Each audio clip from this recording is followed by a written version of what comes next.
The foundation of religion is belief in Almighty God and Almighty Allah. And Allah subhanahu wa ta'ala has sent his apostles and his prophets first and foremost to introduce himself, to lead us to his knowledge and know who he is, and to address him in the proper way with the proper understanding of addressing the Lord. So Tawheed is the cornerstone, the founding stone of our religion. And that is the purpose of why Rasulullah sallallahu alayhi wa sallam was dispatched and sent with his mission. And the holy Imams alayhi salatu wasalam have sacrificed their lives for that purpose, so we may know the Lord. So knowing the Lord, that is everything. That is religion. That is Islam. Ahlul Bayt alayhi salatu wasalam have taught us why Allah subhanahu wa ta'ala is unlike any other thing. And why Allah subhanahu wa ta'ala cannot be imagined, cannot be sensed. He's not perceptible to our senses. He cannot occupy space. He does not occupy space. He's not material. He's not in the sky. He's not in the heavens. He's not on earth. He's everywhere without occupying any space. He's away from everything without being distant from them. So this is very important to understand about Allah subhanahu wa ta'ala, that he's unlike any other thing.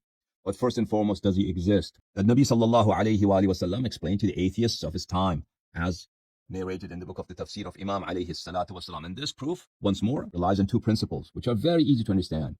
Very easy to understand. One, if something doesn't exist, it cannot do anything. Something that's unreal, something that is not there, something that does not exist, it cannot do anything. Your neighbor who does not exist, if you don't have any neighbor, obviously he's not going to bother you. Obviously he's not going to invite you for lunch, because there's no one there to invite you for lunch. So someone has to exist in order to effect influence. So that's the first principle. Something that does not exist, it's unreal. It won't do anything. Number two, if something relies on an infinite number of things that happen before it, it will never materialize. An example for that, in order for you to read this book, for instance, if there was prerequisite that you read 1,000 books, okay, if you're in a prison, and if you want to check out Bukhari from the prison library, the librarian says, okay, I'm going to let you take Bukhari, but first you have to read 100 books. Okay. So first I'm going to read 100 books, then he's going to give me this Bukhari. But if he says if you have to read infinite number of books, not 1,000, not 10,000, not 1,000,000, not 1,000,000,000, not 1,000,000,000, infinite number of books. So after how many years? After how many books will I get to read Bukhari? Of course, never, right? Infinite, because infinite is not a set number. If I read 1,000,000,000,000 books to the power of trillion, still I'm not one bit closer to being able to check out Bukhari from the library, because I have to read infinite number of books. So in that case, I will never read Bukhari. So now, if you understand these two principles, first, something that does not exist can't do anything. Second, if something is stipulated by infinite number of events or infinite number of seconds or infinite number of time, then it will never materialize. Now we come to this world. This world exists. The seconds before us, the periods of time before us, milliseconds before us, they cannot be infinite. If they were infinite, then this moment that we exist today would never materialize. So it means, what does it mean? It means that the world has a beginning. The world is not infinite there. The world has not been here since the eternity, forever and ever and ever and ever. No. The world has a starting point. It did not exist, and then it started to exist. So when we know something that does not exist, it doesn't start itself, who did start the world? Who caused the world to be? Because the world is not eternal. Right? Who caused the world to be? It itself did not exist, so this whole universe, the galaxies, the planets, they did not exist. And we already know something does not exist, cannot do anything. It can do nothing. So the world did not exist, so it could not have created itself. Therefore, it has a creator. Therefore, someone else other than this world, other than this material world, created this world. Now, that creator cannot be anything material, because we know for a fact material things cannot create material things. Material things can change material things. If the sun shines, it could make something hot. If there's water, it could evaporate, right? If there's ice, it could melt. Material things change the shapes and forms and placement and energy of material things, but they do not bring them into existence, right? That's one of the first sets of laws in physics. It's laws of conservation of matter and energy. In any given system, the amount of energy input is the same amount of energy output minus the energy used therein. So that's a fact. So matter cannot create. So that thing which created the world is immaterial. It's not physical. It's metaphysical. It is immaterial. And then there's another argument by Rasul sallallahu alaihi wasallam in the same discussion of his, in the same debate of his with the atheists. This is the book of Tafsir of Imam alayhi salam, published in Qum. So we were here. The second argument from Rasulullah sallallahu alaihi wasallam is as follows. فهذا الذي نشاهدها من الأشياء بعضها إلى بعض مفتقر، لأنه لا قوام للبعض إلا بما يتصل به. ألا ترى أن البناء محتاجا بعض أجزائه إلى بعض، وإلا لم يتسق ولم يستحكم، وكذلك سائر ما ترون. He said the things, Rasul sallallahu alayhi wa sallam said, everything that you see in the universe and the world around you and your environment, they need each other. Look at the tree. The tree requires so many things in order to exist. The tree requires the sun, the moon, the motion of the earth, water, energy, proper temperature, everything, right? In order for trees to grow.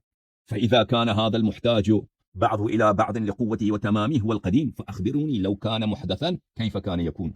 So in the meantime, you see that this world is what? This world is eternal. It has always been. Tell me, if these things have been there forever, while we know that everything is comprised of millions of needs in order for it to be. In other words, if this world is it just exists by itself. The world, the moon, the sun, the solar system, the earth, the oceans, the fish, animals, you and me, right? We just exist, simply exist. Nobody made us. Just through passage of time, we came to be. So everything was created by accident, by incidents, by pure luck. You're saying this is the result of self-generation, spontaneous generation, self-existence. If it was created, how it would have been?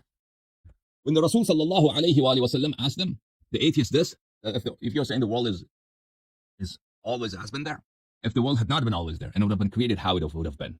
What's your answer? They didn't have an answer. So they said, okay, give us time. Both arguments of Rasul sallallahu alayhi wa sallam, they didn't have an answer. They said, give us time. We're going to think and come back. But we don't have a record of them ever coming back. The same argument has been propounded by Imam Ja'far al-Sadiq alayhi salam against Abdul Karim ibn Abi al-Awja, a very infamous atheist of his time. This is Al-Usul min al-Kafi al-Kulayni, volume number 1. Here, page number 76, Kitab al-Tawheed, Babu Isnad Ithbat al-Sani'. Al-Imam alayhi salatu wa salam said to Abdul Karim ibn Abi al-Awja, أَمَصْنُوعٌ أَنْتَ أَوْ غَيْرُ مَصْنُوعٌ. Abdul Karim ibn Abi al-Awja, he was an intellectual, an atheist, a philosopher, a debater in the time of Imam Ja'far al-Sadiq alayhi salam. He said, or have you been created or you're not created? Like the same thing you can ask an atheist today. Are you the product of creation or are you the product of self-generation or accident, evolution, pure chance? What are you? So he said, Abdul Karim ibn al-Awja said, بل أنا غير مصنوع. No, I'm not created. Nobody created me. I exist because of luck, because of passage of time, because that's how things are. The time creates us, nature creates us. Nature brings us into existence through pure natural processes. Nobody created. So Imam alayhi salatu wasalam said to him, فَصِفْ لِي لَوْ كُنْتَ مَصْنُوعًا كَيْفَ كُنْتَ تَكُونَ.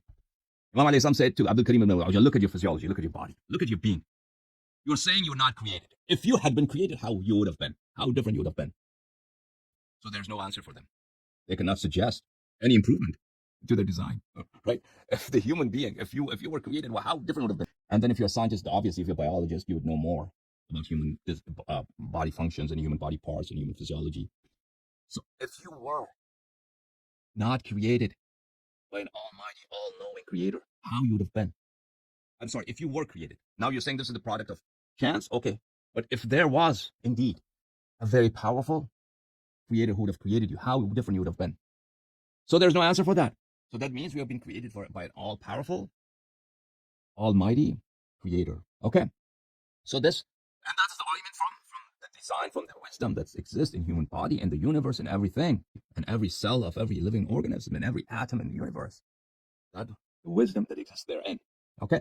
So there is no answer to that. So these were two arguments from the Prophet sallallahu alaihi wasallam on that occasion for the atheists. Now we come back to the topic of this discussion, the principles of Tawheed. So the world is created. The world has not been created by a material thing, because material things cannot create anything material. They cannot. They can. Jesus alayhi salam, what did he do? Jesus alayhi salam, he created from mud. He created the shape of a bird. And then he used to blow into it, and Allah subhanahu wa ta'ala would change it into and transform it into a bird. Jesus alayhi salam did not create something from nothing, while this world has been created from nothing. So there was no raw materials. Those raw materials also have time. Every atom in the universe, it has motion. Motion means time is involved. This is a subatomic particle, constantly moves. Next moment it's going to be here, next moment it's going to be here, right? So it's not in the both spots at the same time. So it goes from here to here and then here to here. So motion always requires time. Motion requires what? Time. If there's time, there's motion. If there's no time, there's no motion. So you understand? So this world, all its particles, everything requires time. The time before us cannot be infinite. Because I explained to you why. So it has a starting point. Therefore, at that starting point, there was no raw material. There were no atoms, there were no molecules, nothing. And then it started to be. It started to be not spontaneously, because something that does not exist, it cannot generate itself. It cannot do anything. Somebody else brought it to being. And that's called creation. And that's Almighty Allah. So, subhanahu wa ta'ala. And that thing, who created the world, it cannot be a material thing. Because material things cannot generate material things. Now let's go. That immaterial thing. So, who generated the world? First and foremost, so there was no time. There was no space. He generated time. He generated space. If there was nothing, there was not also any free space. There was no time. There was no space. He created this whole thing. And since he is immaterial, and there was no time and no space, and he created time and space, therefore he is not within the realm of time and space. He is not bound by time and space. He is not described by time and space. Time and space are not his attributes. You understand? Now this follows. If it doesn't have time, it's eternal. It's eternal. It has no beginning. Beginning means time. He created time. He's above time. He's beyond time. So he's before every before, he is after every after. You see these words quite often in Nahj al-Balagha and the words of Ahlul Bayt alayhim as-salam. Because he is not material, and because he doesn't have any space, he doesn't occupy space. He's not far away, and he's not close by. He's not in the sky. He's not in the heaven. He's not on earth. Like something occupies something, but he's not far away either.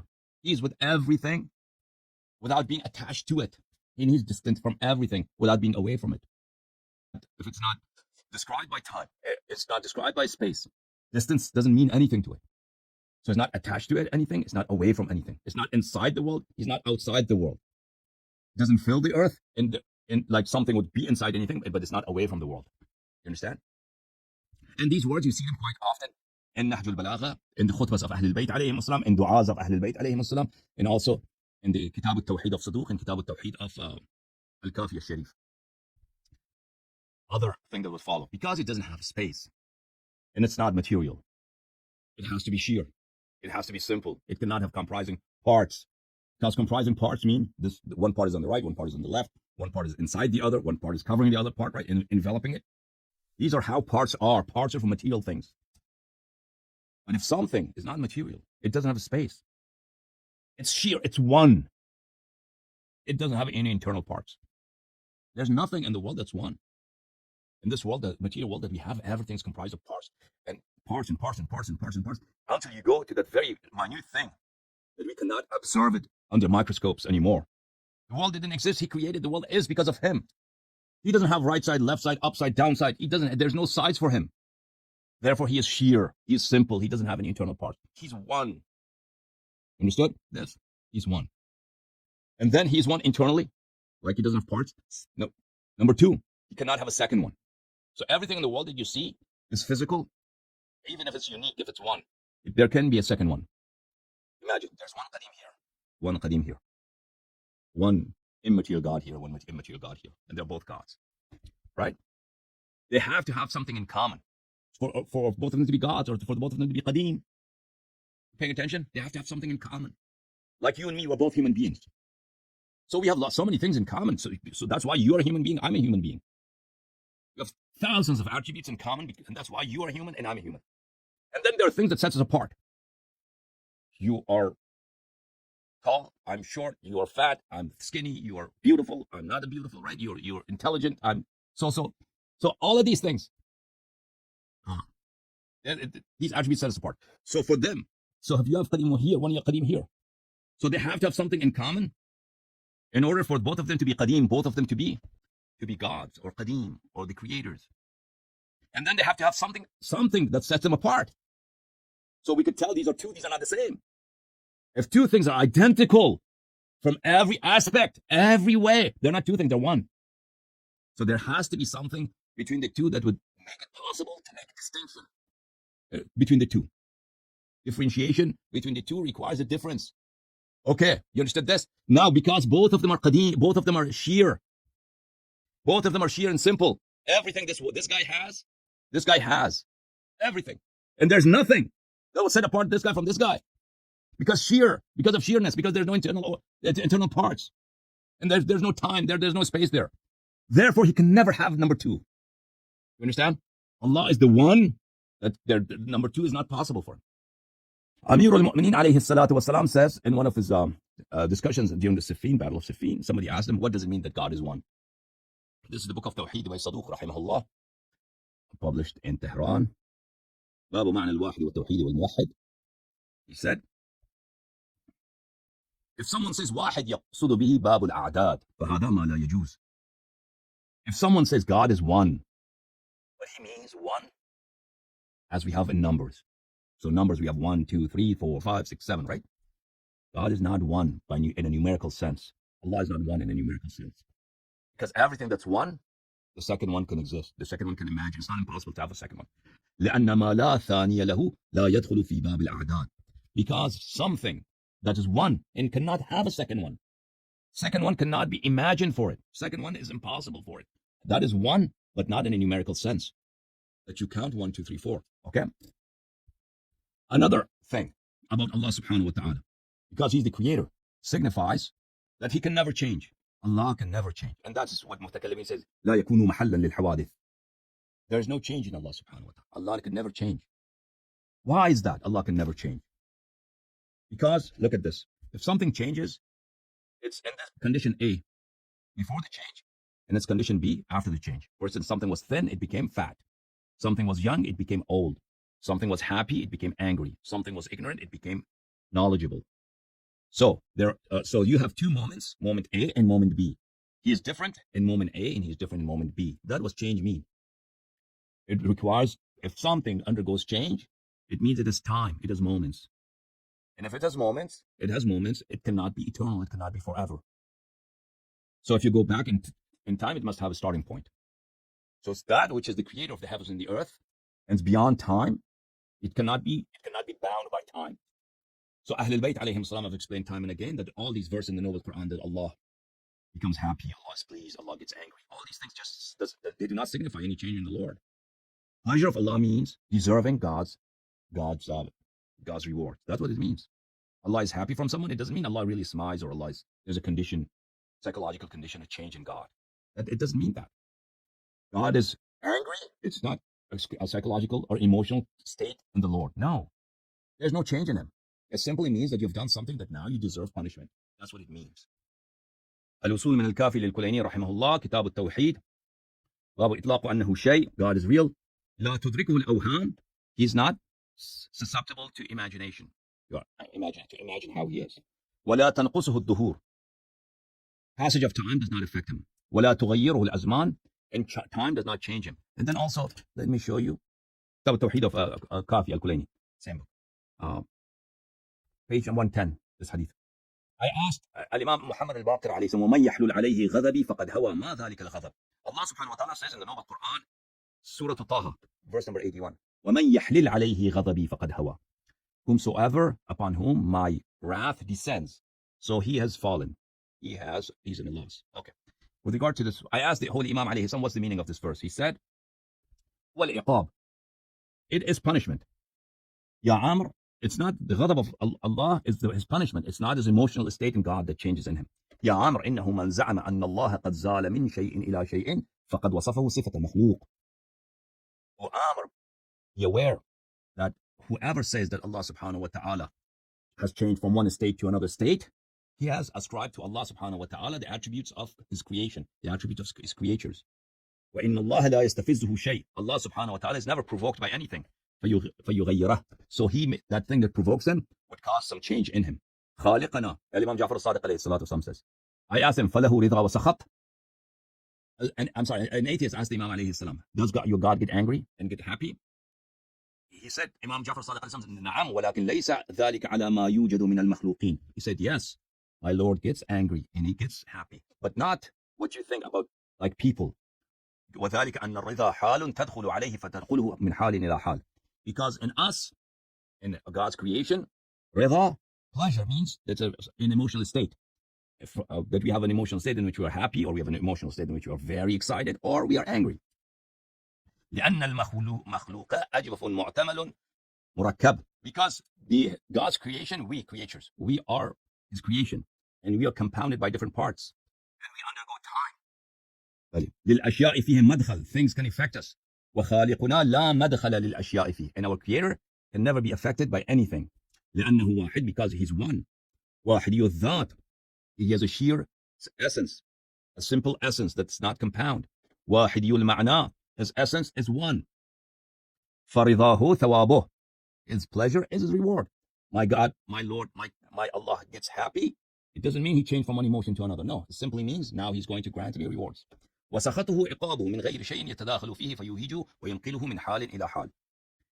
And his anger is his punishment.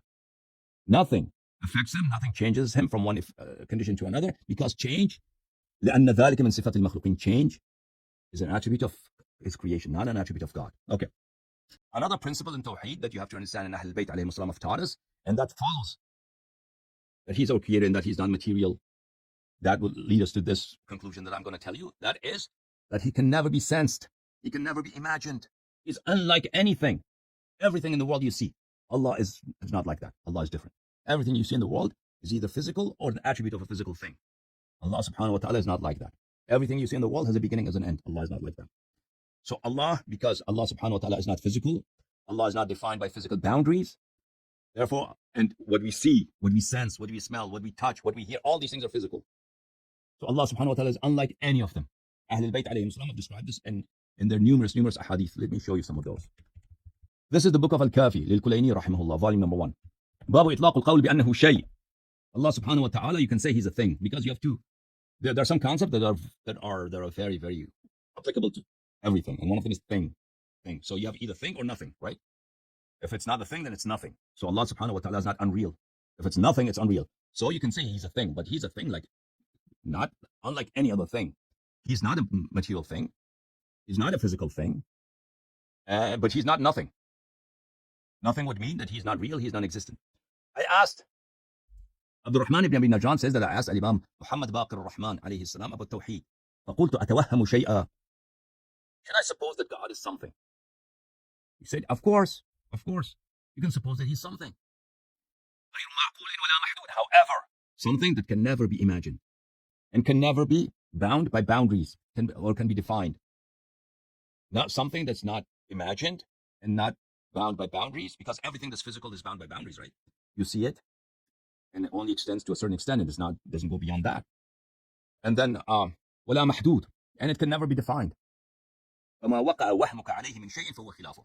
Anything you can imagine, anything that you can imagine, Allah is against it. Allah is unlike it. That thing is not like Allah. لا يشبهه شيء. There's nothing that is like Allah. There's nothing. He's unique, without any peer, without any example, without any similar. ولا تدركه الأوهام. Imaginations cannot perceive him. Never. كيف تدركه الأوهام وخلاف ما يعقل. How our imaginations should be able to perceive him when he is against everything that we know, everything that we see, everything that we can perceive, everything that we can visualize. وخلاف ما يتصور في الأوهام. And he's against everything that we can visualize in our imaginations. إنما يتوهم شيء غير معقول ولا مهدود. Suppose, you can only suppose God and believe in Allah subhanahu wa ta'ala as something that's unimaginable, something that can never be defined. He is real. He is one, but he's unlike any other thing. His essence, we can never imagine it. Okay? And Al-Husayn ibn Sa'id قال سئل أبو جعفر الثاني عليه السلام. Someone asked our master Imam Muhammad ibn Ali al-Jawad, the son of Imam Rida alayhi salam, the ninth Imam, يجوز أن يقال لله إنه شيء. Is it permissible that we use the word thing for God, the word shay for God, thing? He said yes. What? Because if you say nothing, he's not something, he's nothing, then he's not real, right? That's what it would mean. يخرجه من الحدين, حد التعطيل وحد التشبيه. But it's incumbent upon you that you would believe in Allah subhanahu wa ta'ala, that you would take him out of two territories, two boundaries, two areas. One is the area of ta'til. Ta'til means what? Ta'til means suspension of your reason, suspension of your intellect or your intelligence, of rationality. That reason is incapable of discerning whether there's God. So that would be a sort of agnosticism, right? So you have to get out of that there. When you say God is a thing, you're getting out of that area. Which area? The territory which says that we are incapable of knowing whether this world has a creator or not. No, that's wrong. وحد التشبيه, the other area that you have to get out of, the other boundaries that you have to jump out of is what? The boundaries of tashbih. That to, to consider God like other things. That he either has a foot or a body or hand, or a pretty boy. Or that he's similar to anything. No, he's not similar to anything. ليس كمثله شيء. Shia ahadith are replete with assertions of the holy Imams alayhim salam with regard to tanzih of Allah subhanahu wa ta'ala, to teach us that Allah subhanahu wa ta'ala is like no other thing. He's not physical. He's the creator of everything physical. He's not temporal. He has created time. Therefore, time does not apply to him. If he is not temporal, then he does not have a beginning. Then he's before every before. He's before every beginning. And he cannot have an end. And he's after every after. And if he's aphysical, metaphysical, non-physical, then therefore there can be nothing like him. He is unlike any other thing. And he cannot be in a place. He cannot be over anything. Cannot sit on a throne. He cannot have a creator. Something that always has been there cannot have a creator. Only things that have not been there and they begin to be, they must have a cause for their being. But something that always has been there, it cannot have a creator. It's impossible for it to have a creator. It's impossible for it to have someone like it. And there is impossible for a second one like him to be. So this is the tawheed of Ahlul Bayt alayhim as-salatu was-salam. Ahlul Bayt alayhim as-salam have taught us. And such a being cannot have a partner and cannot be the son of someone and cannot be the father of something. Because to be the father of someone or this being the son offspring of something else, this is only applicable for things that are alive in a biological sense. Something that is not alive in a biological sense, that doesn't have a body, of course, the idea of fatherhood and sonhood does not apply to him. Likewise, to engage in sexual intercourse, or to eat anything, to consume anything, to need anything, all these things are not applicable to him, inconceivable with regard to him. Okay, this is the book of Al-Usul min al-Kafi, and I'm here on Kitab al-Tawheed. باب أنه لا يعرف إلا به. Allah subhanahu wa ta'ala cannot be known except through him. There's nothing like him. So if there's nothing like him, his existence is unique, his attributes are unique, peculiar to him, and he's not similar to anything. Therefore, he cannot be understood or he cannot be known by his likelihood to other things. The first hadith on the authority of Imam Ja'far al-Sadiq alayhi salam, from the king of the believers, Amir al-Mu'mineen Ali alayhi salam, he said, "A'raf Allah billah." Know Allah through Allah. What is the meaning to know Allah through Allah? Imam Amir al-Mu'mineen alayhi salam means in أن الله خلق الأشخاص والأنوار. Allah subhanahu wa ta'ala has created persons, and he has created the lights. He has created the persons, the bodies, the physiques, and he has created the souls. والجواهر والأعيان. He has created the essences and the persons. فالأعيان الأبدان والجواهر الأبدان. The persons are their bodies. So Allah has created our bodies and bodies of everything else. And he has created al-jawahir, al-arwah. Jawahir means arwah. He has created their souls. But over here, when I say soul and spirit, I do not differentiate between the two. So ar-ruh, sometimes I'll translate it as soul, sometimes I'll translate it as spirit. And the soul or the human spirit is a physical entity. However, it is imperceptible by our senses. It is very, how should I say it in English?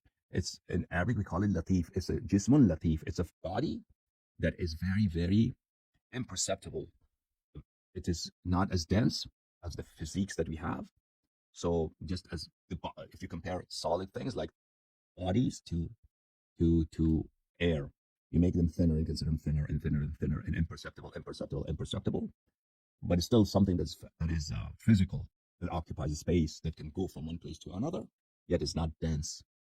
That would be spirit. Okay, that would be soul. So Islam, Ahlul Bayt alayhim salam, they do not consider the human being to be metaphysical, to be non-physical. It is physical nonetheless. It's very latif. It is not dense like the bodies. It's not dense like air either. It's way thinner and more latif. Intangible is better. Intangible. The soul is perceptible, but it's not perceptible to our common senses. Okay. So it's the bodies that we see in the world, like we see rocks, we see animals, we see physical objects, the table, the wall, the door. These are kathif. These are tangible things that are dense. And then there are intangible things that are physical. Nonetheless, they're intangible to our basic senses. So the human soul occupies a space. It has movement. When we sleep, the soul leaves the body and goes to another realm. And the soul resides and lives within the body. And when we die, it leaves the body. So the soul is definitely physical, and but it's physical in a sense that we do not commonly see it. All right. So let's go back to the hadith. Allah subhanahu wa ta'ala has created bodies, and He has created the arwah, the spirits or souls. وهو عز وجل لا يشبه جسما ولا روحا. However, Allah subhanahu wa ta'ala He is neither like the body nor like the spirit.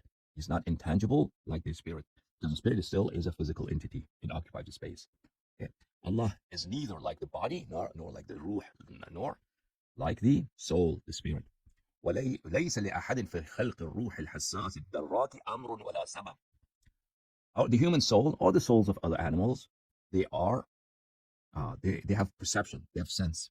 So understanding, senses, it's only possible through the soul. If the soul is there, then you have sensation, you have understanding, you have speech. All of this is possible through the soul. But if the body is there, the soul is not there, then you do not have understanding, you do not have perception, you do not have sensation, you do not have speech. All of these are possible because of the soul. Now, Al-Imam alayhi salatu wasalam says, who has created the soul? هو المتفرد بخلق الأرواح والأجسام. Allah subhanahu wa ta'ala is the only one who has created the bodies and the souls. Nobody else has any part in it. فإذا نفى عنه الشبهين. So what does Amir al-Mu'mineen alayhi salam mean when he says know Allah through Allah? Realize Allah, have ma'rifah of Allah, come to know your Lord through Allah. Means that you have to know Him like He is, not like the body or the soul. So you have to negate similarity and likelihood of Allah subhanahu wa ta'ala, either to the body or to the soul. He is neither the body, nor like the body, nor He is the soul, nor He is like the soul. Because all these things, they are temporal, they have a space, they are physical, they have a beginning, they have an end, they have a creator, they have forming parts, the soul as well as the body. However, Allah subhanahu wa ta'ala, He doesn't have a beginning, He doesn't have an end, He doesn't have a space, He doesn't have time. He created all these things. So when a person negates Allah's two similarities, similarity to two things, شبه الأبدان وشبه الأرواح, similarity to the bodies and similarity to the souls. فقد عرف الله بالله. Such a person has come to know Allah through Allah's own qualities, through Allah's own attributes. وإذا شبهه بالروح والبدن أو النور فلم يعرف الله بالله. However, if you have this notion in your mind that Allah subhanahu wa ta'ala is like a body, or like the soul, or He's like a light, physical light that you see, right? He's something like this, then you have not known Allah subhanahu wa ta'ala through Allah's own attributes, the way Allah subhanahu wa ta'ala is. Okay, let's consider the next hadith. Okay, someone asked Amir al-Mu'mineen alayhi salatu wassalam, bima arafta rabbak. Bima, through what means have you come to know your Lord? He replied, bima arrafani nafsah. He said, through the attributes that Allah subhanahu wa ta'ala has introduced Himself, through those attributes, through those sifat, through those attributes and names and qualities, I have come to know my Lord. They asked him, through what qualities and what adjectives and what attributes has He introduced Himself? Amir al-Mu'mineen alayhi salatu wasalam responded, لا يشبهه صورة. There's no shape in the world that is like Allah. There's no form, there's no figure in the world that's like Allah. He is unique, like nothing else. ولا يحس بالحواس. And He is never perceivable through the senses. So the eyes can never see Him. The ears can never hear Him. He cannot be touched, He cannot be tasted. Allah subhanahu wa ta'ala is never perceivable through these senses. وَلَا يُقَاسُ بِالنَّاسِ. And He doesn't have the qualities of people and individuals. Like all these qualities that we have beginning, we have end, we change through time. We could grow older, we become weak, we become sick, we become angry, we become happy, right? None of these qualities are perceivable with regard to Allah subhanahu wa ta'ala. قريب في بعده. Allah subhanahu wa ta'ala is far away and distant. At the same time, He's near. So something that is not physical, something that's not spatial, He is never close to us the way this book is close to me, right? Physical things are close. He is never away, because being away, being close, these are all qualities of what things? Physical things. But if something is not physical, something that's not a body, something space doesn't apply to Him. So He is always near and always far away. قريب في بعده. He is near while He's distant. بعيد في قربه. He is far away while He is near. فوق كل شيء ولا يقال شيء فوقه. He is above all things. However, you can never say There's a thing, Allah is above it. So he's above everything, because his power overpowers everything. His might uh, overpowers everything, subsumes everything. Nonetheless, he's not physically above anything. ولا يقال شيء فوقه أمام كل شيء ولا يقال له أمام. He is in front of everything, before everything. But you can never say he is the front. He is in front in a physical sense, no, or he's before us in a physical way. داخل في الأشياء لا كشيء داخل في شيء. He's inside everything, however, not like the air permeates our body or something that is diffused inside something. No, he's inside everything, but not in a physical sense. وخارج من الأشياء لا كشيء خارج من شيء. He is outside everything, but not when you take something out of something, not in that sense. He's outside everything, but not in a physical way. سبحان من هو هكذا ولا هكذا غيره. He is the exalted one. He is the one above everything, who is like this, who has these qualities, and there's nothing else in the world who has these qualities. ولكل شيء مبتدأ, and everything except him, they have a beginning, but he doesn't have any beginning. There's a person, his name is Mansur ibn Abi Hazim. He says, I told Al-Imam Ja'far al-Sadiq alayhi salam, إني ناظرت قوما فقلت لهم. I had a discussion and I had a debate with a group of people. I held this position. I asserted this view. إن الله جل جلاله أجل وأعز وأكرم من أن يعرف بخلقه بل العباد يعرفون بالله. I told him that Allah subhanahu wa ta'ala, he is exalted, he is the highest. And it would be against his might. It would be against his exaltation. It would be against his majesty. If what? If he had the qualities of his creation. If he was like his creation in any way. But we can know everybody else through the light he has provided. So he has sent his apostle. What is the position of apostle? We will know only because of the light that he has given, the guidance he has given to his apostle. Imam alayhi salatu wasalam said, Rahimakallah, he said, indeed, your position was indeed correct, and you held good grounds. Okay. Next, go to the next chapter. This chapter, it's Adna al-Ma'rifah, the least minimum ma'rifah. Iman, faith, understanding, knowing, the least minimum that's required of a Muslim, for a mu'min, in the madhab of Ahlul Bayt alayhi wasalam, that there's no escape, that you must know this much. You must have faith. When we say Iman, when we say belief, when we say faith, in a Shia sense, all of it is very, very rational. All of it, every element thereof is very rational. And as a matter of fact, to believe in something that you do not have any sort of proof for it, that would be quite irrational and inhumane and wrong in the madhab of Ahlul Bayt alayhi wasalam. So faith in reason, faith in rationality, and the teachings of Ahlul Bayt alayhi wasalam, they require each other and they necessitate each other. All right. I asked Al-Imam Abil Hasan alayhi salam, and this goes for both Imam Salamullahi alayhi wa Imam Rida alayhi salam, and also Imam Musa al-Kadhim alayhi salam, one of the two Imams. سألت عن أدنى المعرفة. I asked him about the least amount of knowledge of Allah subhanahu wa ta'ala's sifat, in his names and his attributes that is required. The least amount. قال الإقرار بأنه لا إله غيره. Okay, he said that this is the minimum amount that's required. The confession, in the admission, in the acknowledgement that there is no other deity except him. There's no God. He's the only one. ولا شبه له. And there's no one like him. There's nothing similar to him. ولا نظير. And he doesn't have anyone who's like him. So it's just an emphasis. So nadir and shabah would be a repetition of one another, and there's nothing wrong with that. In English, we could say there's no one like him or similar to him. وأنه قديم. And that he has been forever and ever, and he will be forever and ever.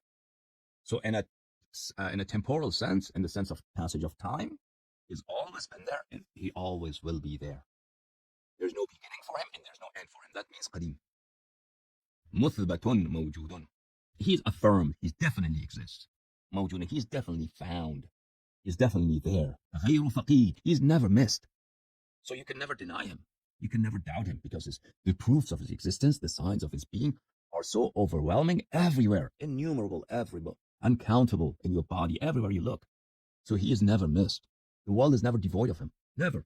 The world has never been without him and can never be without him. وَأَنَّهُ لَيْسَ كَمِثْلِهِ شَيْءٍ. And that there's nothing like him. He's not similar to anything. So this amount of ma'rifah, minimum amount of ma'rifah, is required for every person to have. Another hadith. I wrote to my Imam alayhi salatu wasalam, ما الذي لا يجتزأ في معرفة الخالق بدونه. I wrote to the Holy Imam alayhi salam a question, a letter. Please answer me. What is the minimum amount of ma'rifah with regard to Allah subhanahu wa ta'ala?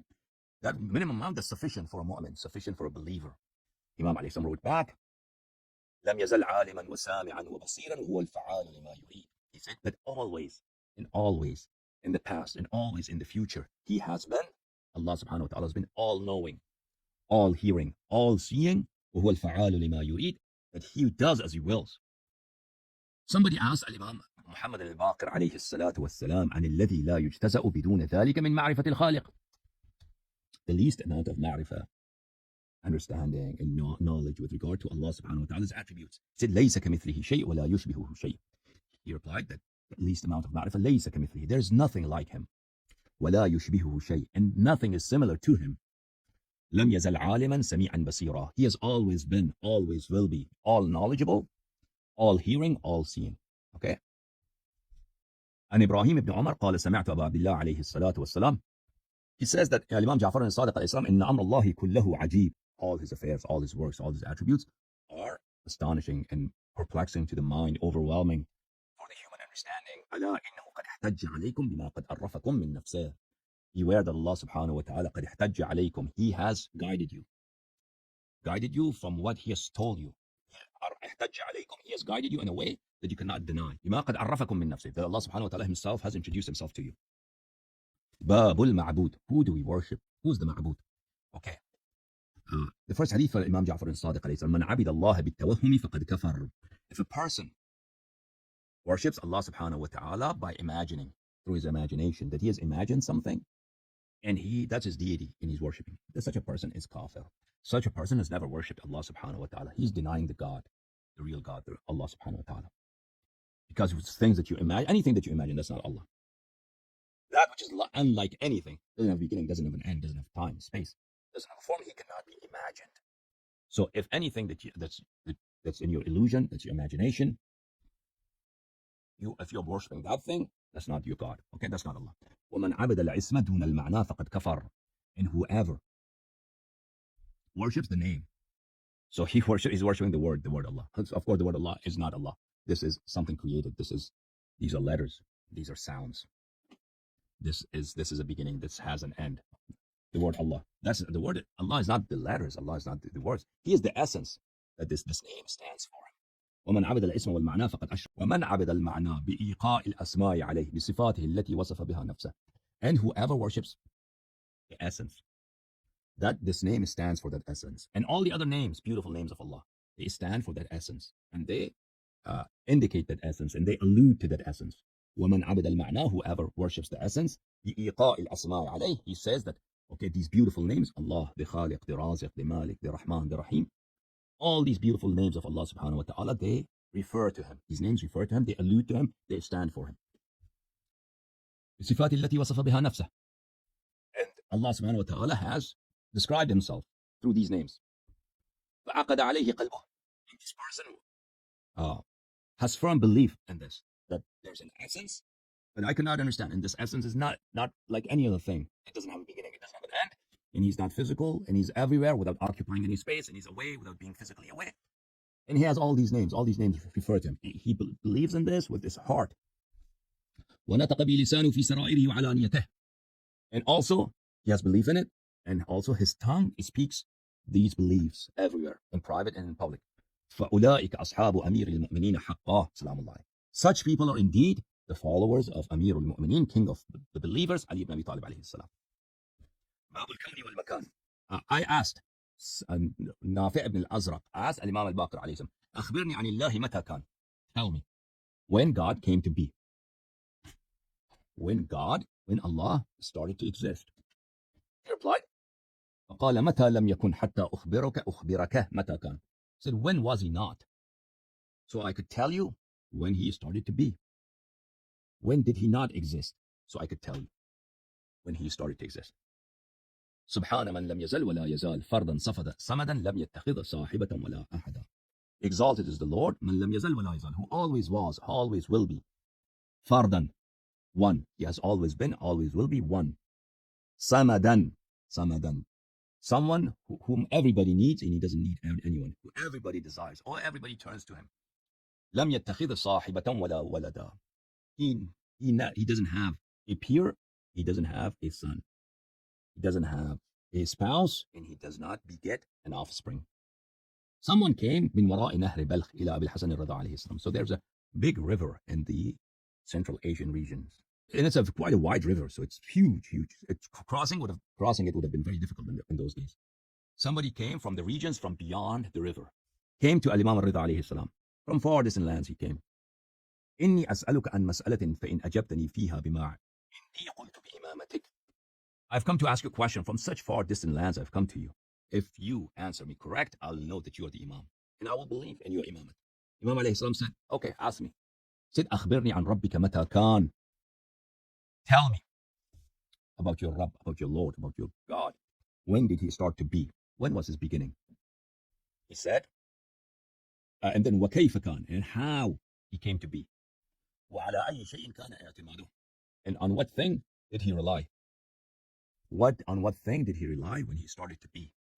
فقال أبو الحسن عليه السلام, الإمام الرضا عليه السلام, the eighth Imam replied, إن الله تبارك وتعالى أين الأين بلا أين وكيف الكيف بلا كيف وكان اعتماده على قدرته. Verily Allah subhanahu wa ta'ala did not have a space, and he created the space.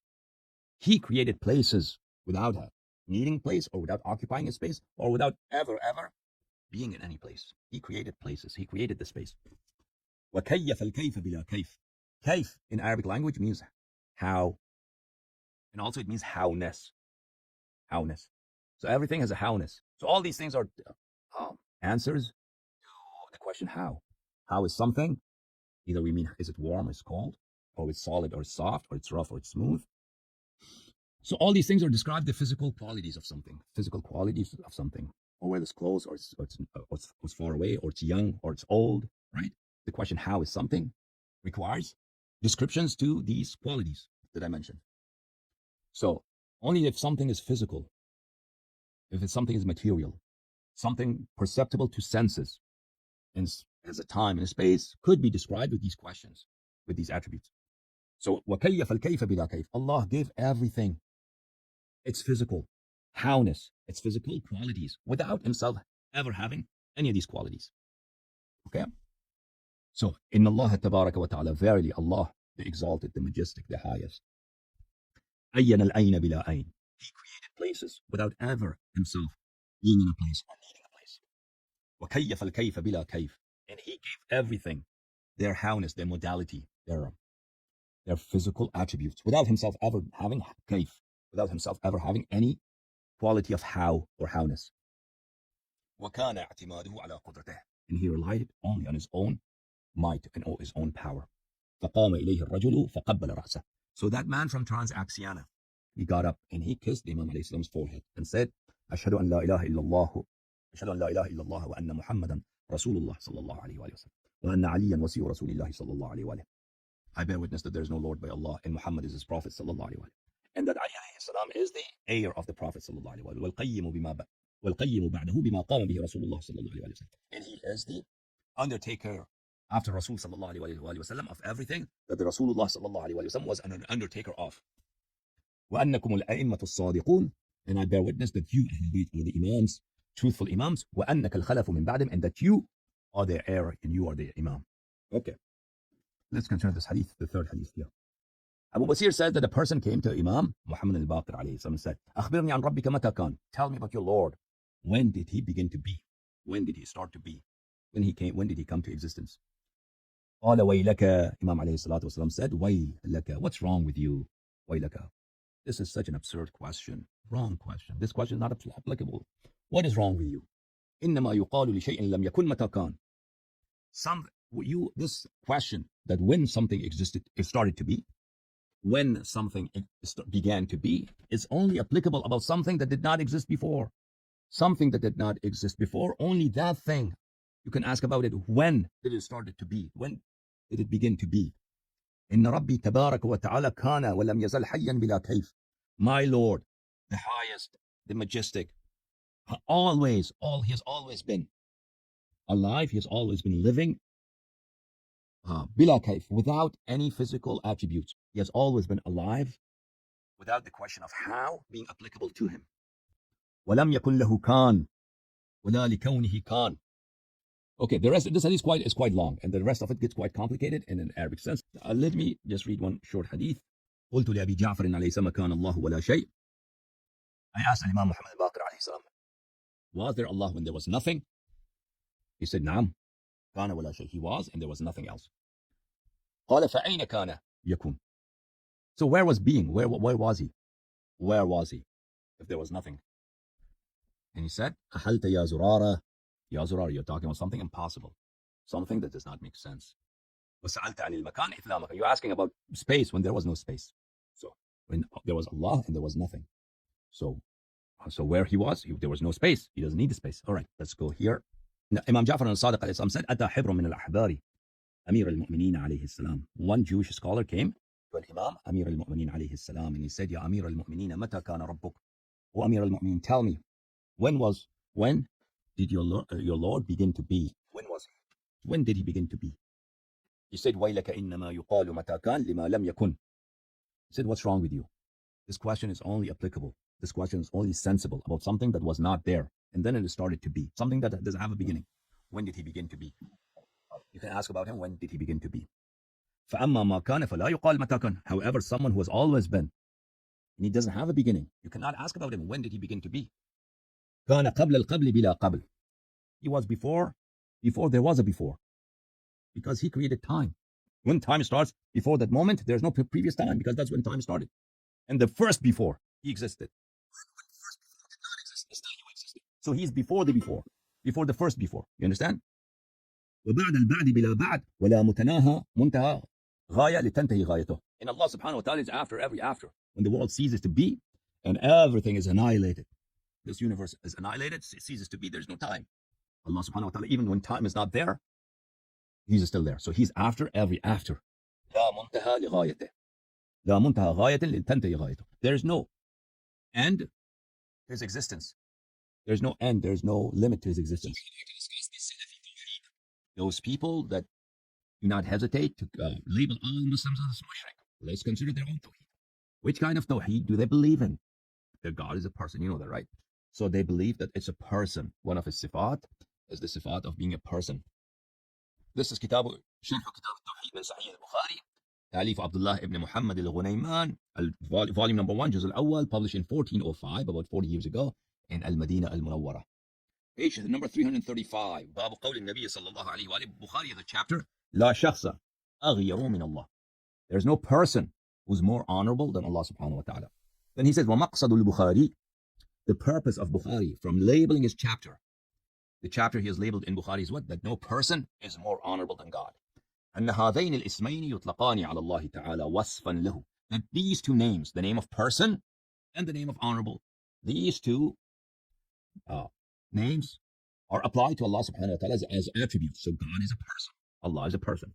لأن الرسول صلى الله عليه وآله وسلم أثبتها لله. And of course, always their justification for all these insane ideas, blasphemous ideas, is, the Nabi sallallahu alaihi wasallam has done it. Okay, Nabi sallallahu alaihi wasallam has done it. He has called him a person, so therefore we're going to call him a person. And this is صفات الله عز وجل الواردة في الكتاب والسنة للعلوي بن عبد القادر السقاف. A book published by Dar الدرر السنية, which is a Wahhabi Salafi institution, published in Saudi Arabia in 2005. Here we go. الشخص يجوز إطلاق لفظة شخص على الله عز وجل وقد وردت هذه اللفظة في صحيح السنة. It's permissible to call God a person. Because in Sahih Sunnah, what can we do? Nabi sallallahu alaihi wasallam has done it. So Nabi sallallahu alaihi, all the blame goes to who? All the blame goes to the Prophet sallallahu alaihi wasallam. Of course, none of this is jives in with Quran or aql, reason, or hadith of Ahlul Bayt alayhim as-salam. It's their narrators, Jama'at al-Umayyah, narrators who have ascribed these notions to the Nabi sallallahu alaihi wasallam. So if you want to blame anybody, all Muslims, blame the Prophet sallallahu alaihi wasallam. This is the book of Ibtal al-Ta'wilat لأخبار الصفات لأبي يعلى محمد بن الحسين بن محمد الفراء. He died at year 458, published in Gharras Institution, year 2013, in Kuwait and in Qahira in Cairo. إثبات صفة الشخص. And then he goes on next page 198, إطلاق الشخص. Indeed, we can call him a person. We can call God what? A person. Of course, Wahhabi say there's no metaphor in language. Remember that. There is no metaphor. There is no figurative speech in Arabic or any language. So everywhere you see a word, it's always literal. Take it literally. That's their idea. Ibn Taymiyyah's teachings. All right, this is the Sahih Bukhari. published by Dar Ihya Turath. Hadith number 7405, page number 1306 in Bukhari. Nabi sallallahu alayhi wa sallam said, وَإِن تَقَرَّبَ إِلَيَّ بِشِبْرٍ تَقَرَّبْتُ إِلَيْهِ ذِرَاعًا. If a person comes nearer to me by one hand span, I get closer to him by a dhira', but by the distance from here, by 1 cubit, from here to here, from the elbow to this. وَإِن تَقَرَّبَ إِلَيَّ ذِرَاعًا تَقَرَّبْتُ إِلَيْهِ بَاعًا. And if he gets closer to me and my servant, they get closer to me by 1 cubit, I get closer to them by 1 full hand span. The important thing is, when atani yamshi, if a person comes to me walking, so we have to take this literally. There's no metaphor in language. Literally, ataytuhu harwalatan. If a person walks to me, I come jogging to him. So this is literally. So we know always there's somebody going to a mosque, right, or to the Kaaba. Somebody's walking, somebody's taking a cab. So somebody's flying, somebody's walking towards Mecca or the house of the Nabi sallallahu alaihi wasallam, or a madrasa or a school. So God is always, that was he said it, he's not lying, you have to take it literally. Therefore, he is always doing what? He's always jogging. If somebody's walking, then he's jogging. And if somebody's jogging, he runs towards that person. But what if a person takes a cab? And then hadith number 7536, same thing in Bukhari. وَإِذَا تَانِي مَشْيًا أَتَيْتُهُ هَرْوَلَةً. What's harwala? Harwala means to jog. It's not to run, it's not to walk. It's the speed in between, mid-range between running and walking. So if a person walks to me, I do what? I jog towards him. All right. And this also in Muslim. So the best form of hadith is that is concurred by both Bukhari and Muslim. The Sahih Muslim, published in 2003 in Lebanon, page number 1318, hadith number 2675. وَإِنْ أَتَانِي يَمْشِي أَتَيْتُهُ هَرْوَلَةً. So if a person comes to me walking, I jog towards him. So tell me, when he's not jogging, when does he get time to sit on the throne? Never. Never. Because there's always somebody going to God, right? Somebody walking to a masjid or to a madrasa. So towards a place where he'll repent. Because there's so many Muslims, 2 billion Muslims.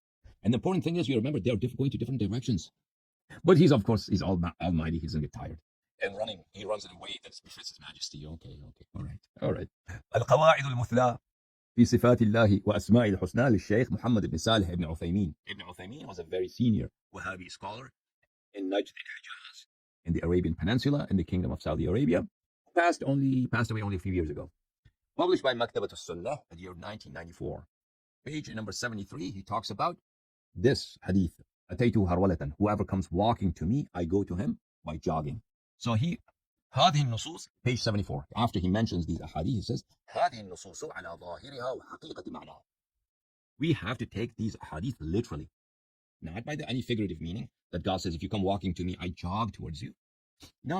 It doesn't have any metaphoric meaning. It has literal meaning. So God literally runs, jogs towards a person. Then he says, فأي مانع يمنع من القول بأنه يقرب من عبده كيف يشاء. So he says, what is the hindrance? What would impede him to try to get closer to his servant in the way that he wants? وأي مانع يمنع من إتيانه كيف يشاء. And what is possibly going to stop him from coming the way he wants? Now God has decided to jog. So who could possibly stop him? So let him jog. You could not say he cannot jog. He wants to get closer, literally, to his servant by jogging. بدون تكييف ولا تمثيل. Of course, we don't know. We don't know his jogging, the kayf. Like, what is the style of running? Kayf means the style. So what's the style of his running or his jogging when he jogs, right? We don't know because we have not seen it, obviously. So he must have a style of running, but we don't know. So we are never going to say that he runs in a certain way. All we know is that he jogs or he runs. But the modality, the style of his running, we don't know that. So, of course, you don't know that, right? وَلَا تَمْثِيلٍ. And we are not going to also say that he runs like a woman, he runs like a man, he runs like a monkey, he runs like a tiger. We don't know that. So what's harwala? That he jogs. المجموع المغيث في غريبي القرآن والحديث للحافظ أبي موسى المديني الإسفهاني. He died in year 581, الجزء الثالث, published in 1988. So he says that أتيته هرولة. What does harwala mean?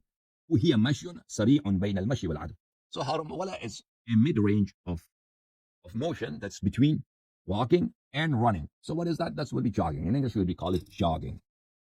This is شرح العقيدة الواسطية تأليفه ابن تيمية. طبع دار الهجرة للنشر والتوزيع. At page 111, he mentions some ahadith, some verse of the Noble Quran, and then goes on On page 113, he says, glorified be he comes.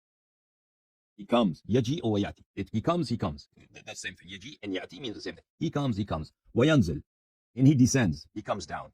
Wayadnu. He gets closer. وهو فوق عرشه. And he's above his throne. بائن من خلقه, away from his creation. So if he comes down, then he is not above his throne. Ibn Taymiyyah. So if he's running into my direction, then he cannot be on top of his throne. So what do you mean? Is it like while he's running towards me, he's at the same time sitting on the throne? That wouldn't make sense. That would be impossible. Is that what you mean? So obviously there are two gods, there are two bodies. So what's the case? So they don't really explain that. He says, now you must understand that all these things, he's coming, he descends, he goes up, he gets closer, he sits on the throne. All these are literally his actions. And if you say that these do not have literal meanings and they have a figurative meaning, all these things that he comes, that Allah gets closer, you could easily give a figurative meaning for this. That would not be very impossible. That would not be very insane. He said, no. That will be kufr. That will be ta'til. That will be denying his attributes. How dare you? No. وَدَعْوَ الْمَجَازِ. If you dare claim that these are not literal, these are figures of speech, تَعْتِيلٌ لَهُ أَنْفَعْلِ. You have definitely denied God's actions, Allah's actions. This is the book of Al-Arba'in fi Dala'il al-Tawheed, لأبي إسماعيل الهروي. He passed away year 481. And رسالة في الذب عن أبي الحسن الأشعري, published in year 1984. Page number 79. باب الحرولة لله عز وجل. This is the chapter that pertains to the jogging of the Lord. وإن جاءني يمشي أتيته هرولة. If my servant comes walking to me, he said, I come to him by the way of jogging. Okay. الترغيب والترهيب للحافظ المنذري. Passed away year 656. Published in Riyadh, Saudi Arabia at year 1424. And 1424 would be about 22 years ago. So that would be about 2002, 3, something like that. Okay. Again, he mentions the same hadith. وَإِنْ أَتَانِي يَمْشِي أَتَيْتُهُ هَرْوَلَةً. That God jogs. This is the book of تذكرة المؤتسي, شرح عقيدة الحافظ عبد الغني المقدسي, تعليف عبد الرزاق بن عبد الحسن البدر, published in year 2003, page 168. وإن اقترب إلي ذراعا اقتربت إليه باعا. God has said that if you come closer to me by one hand span, I come to you by one cubit. وهذا فيه إثبات صفة القرب لله سبحانه وتعالى. In this hadith, it's proven that God literally gets near us. وأنه يقرب متى شاء وكيف شاء. And he comes closer to you when he wants, how he wants, على الوجه الذي يشاء, and the way he wants. He comes closer to you. Okay. And then next page, وإن أتاني يمشي أتيته هرولة. And God has said, Allah has said, if a person comes to me walking, I come to him jogging. This hadith, which is in Bukhari and in Muslim, إثبات هذه الصفة لله تعالى. This verily proves the sifa, the attribute of jogging for God. It's a jogging God, athletic God.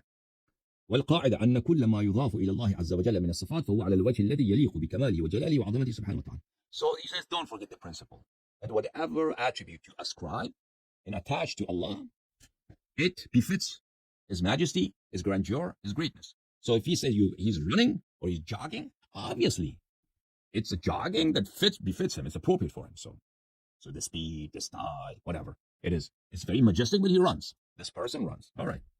So this thing they always mention that he befits His majesty, this doesn't prove anything really, because nobody said that God runs like a mouse or anything.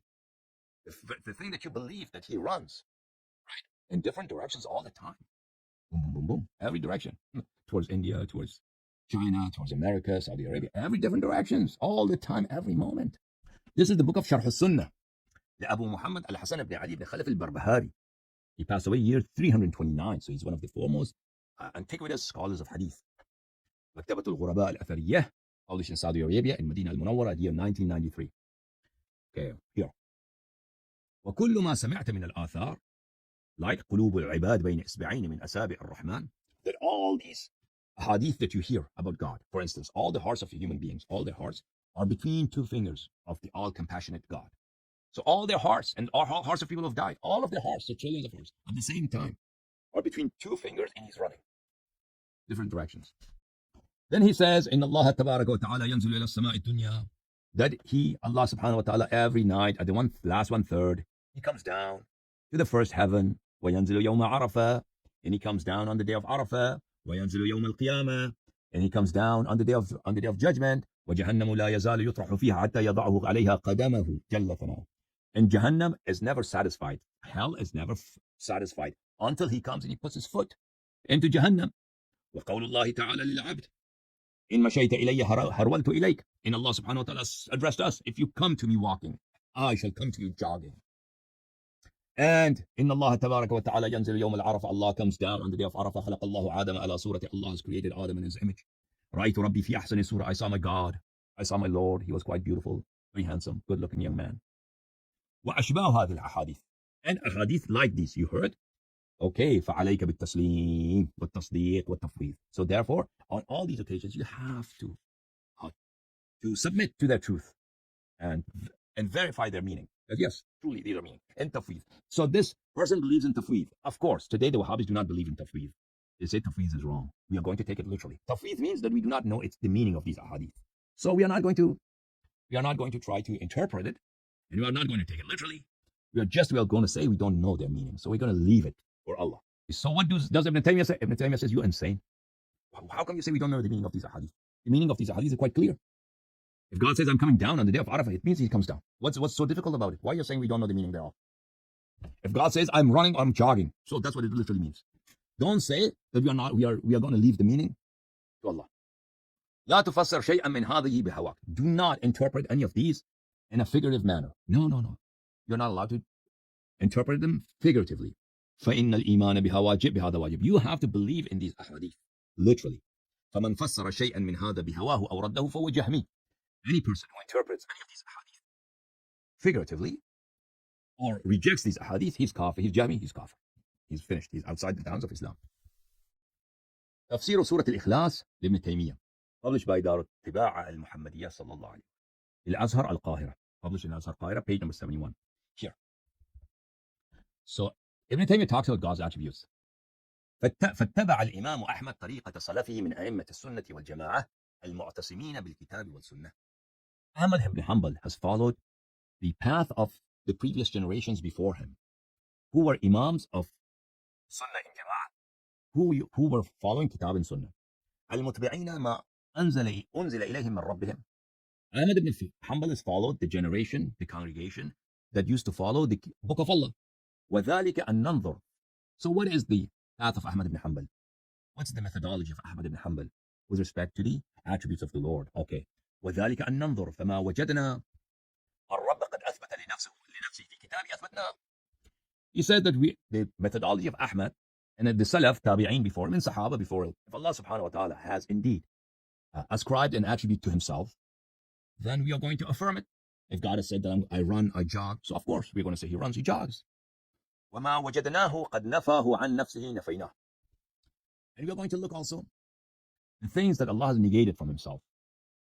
So, if Allah has negated that there's no one like him, so we are going to negate that. We are going to say there's no one like him. If Allah has said that, for instance, that he is all knowledgeable and there's no ignorance in him, so we are going to say, okay, he knows everything. We are going to look at Quran and Sunnah. What Allah has affirmed for himself, we are going to affirm. And what Allah has negated from himself, we are going to negate. وكل لفظ وجد في الكتاب والسنة بالإثبات أثبت ذلك اللفظ. وكل لفظ وجد منفيا نفي ذلك اللفظ. So we are going to look at the words. If a word in Kitab and Sunnah has been attributed to God, we are going to prove it, affirm it for God. Present knowledge, might, power. And so if a word has not been attributed to God, rather been negated, Allah has negated these things from himself, so we are going to negate them. Now, important thing comes here. وأما الألفاظ التي لا توجد في الكتاب والسنة بل ولا في كلام الصحابة والتابعين لهم بإحسان وسائر الأئمة المسلمين لا إثبات ولا نفي. However, those attributes that do not exist in the book, in Quran and in Sunnah, neither their affirmation nor their negation, neither Sahaba nor Tabi'een, Tabi'een, and Tabi'een, all these 3-4 generations, none of them have neither attributed to God or affirmed it to God. What do we do about them? وقد تنازع الناس فيها فهذا الإثبات لا تثبت ولا تنفى. He said, look, this has been a subject of quarrel. This has been a subject of dispute. So Ahmad ibn Hanbal and my position is that these things, we need to prove them for God, nor we are going to negate them. إلا بعد الاستفسار عن معانيها. However, we are going to investigate their meaning. Or what does it mean to have a digestive system, for instance? Because there's no verse of Quran or Hadith that he doesn't eat anything. There's a verse of Quran, لا يطعم He's not fed. Okay, he's not fed, but does he eat himself? Does he drink? He runs all the time, right? He runs all the time. Does he consume energy? Does he eat? So this would be a question. Does he drink water? You have a verse in the Noble Quran, La yut'am. He is not fed. Okay, he's not fed, but does he eat himself? He's not fed. So what are we going to do about these things? So if God has not negated these meanings from himself, we cannot negate them. If he has not affirmed, we cannot affirm them. So they're in limbo. What are you going to do? Gender, they don't know. They cannot affirm a gender for him. So it's binary, non-binary, transgender, male, female, God. That Wahhabis have some very weird ahadith from Rasulullah sallallahu alaihi wasallam. Not only the Wahhabis, Ash'aris have it too. Mu'tazili have these ahadith too. Maturidis have these ahadith too. Ahnaf have these ahadith. However, they do not believe in them. Although these are sahih ahadith, yet they have that amount of sanity, that amount of intelligence to realize that we are going to be Ahl Sunnah, but not this Sunnah. We are going to follow the hadith of Rasul sallallahu alaihi wasallam, but not these peculiar ones, which are related to God, about Allah's sifat. So, the Umari school of thought, the Umari denomination, the denomination that has abandoned and forsaken Ahlul Bayt alayhim as-salam, and instead has decided to follow Sahaba. They do have some narrations, but these narrations, the majority of Umaris do not follow and do not ascribe to, and they consider these ahadith to be false, although it's not a sahih. Although the muhaddithin consider them sahih. Nonetheless, they say it's easier for us to belie and accuse the narrators of these ahadith to be pagans and to be liars than to attribute them to Rasulullah sallallahu alayhi wa sallam. And then believe in some stupid things, and some insane things, some fool things, some pagan ideas and notions with respect to Allah subhanahu wa ta'ala that are supposedly and purportedly have been uttered by Rasulullah sallallahu alayhi wa sallam. So what are these insane ideas? So one of the attributes is the number of eyes. He has many, many eyes. He has lots of eyes. So he doesn't have two eyes. He has many eyes. The proof for that is the verses of the Noble Quran. Surah Hud, أعوذ بالله من الشيطان الرجيم. وَصَنَعِ الْفُلْكَ بِأَعْيُنِنَا. This is an address from Almighty Allah to his Prophet Noah, alayhi salam, commanding him, وَصَنَعِ الْفُلْكَ. Build the ark, craft the ark, بِأَعْيُنِنَا, under our eyes. Now this is Jam'u Qillah. Jam'u Qillah means that it's between 3 and 10. Between 3 and 10. And then also in Surah Mu'minun, this is verse number 27. فَأَوْحَيْنَا إِلَيْهِ. And verily, we sent down a message, we sent down a wahy, a revelation, to Nuh alayhi salam. أَصْنِعِ الْفُلْكَ بِأَعْيُنِنَا وَوَحْيِنَا. Build the ark under our eyes, the number of which is between 3 and 10. So we do not know specifically how many eyes, but it's definitely more than 2. And build the ark under our eyes and according to our message. And then also, Surah Al-Tur, أعوذ بالله من الشيطان الرجيم, says the Lord, verse number 48, وَاصْبِرْ لِحُكْمِ رَبِّكَ فَإِنَّكَ بِأَعْيُنِنَا. Remain steadfast per the order of your Lord. فَإِنَّكَ, for verily you are in our eyes. Again, أعين is a form that clearly denotes not 2 eyes, 3 plus. And there are the verses in the Noble Quran also. So there's not a single verse in the Noble Quran that says 2 eyes. So that's about the eyes in the Quran. And in Hadith, what are the eyes of the Lord in Hadith? Okay, that doesn't help much either. This is the book of Bukhari, published by Dar al-Hadith al-Arabi. Here we go, page number 543. Kitab al-Jihad wa Siyar, Hadith number 3057. Dajjal is one-eyed. وَأَنَّ اللَّهَ لَيْسَ بِأَعْوَرٍ. However, the Lord is not one-eyed. So it doesn't help, brothers. So the Lord is not one-eyed. Wahhabis cannot escape that. Their God has what? Has several eyes. Several eyes. But now they're going to say it fits his majesty. Okay, fits his majesty. But it doesn't change the fact that he has many, many eyes. And then let's talk about his hands. So Quran talks about his hands in several places.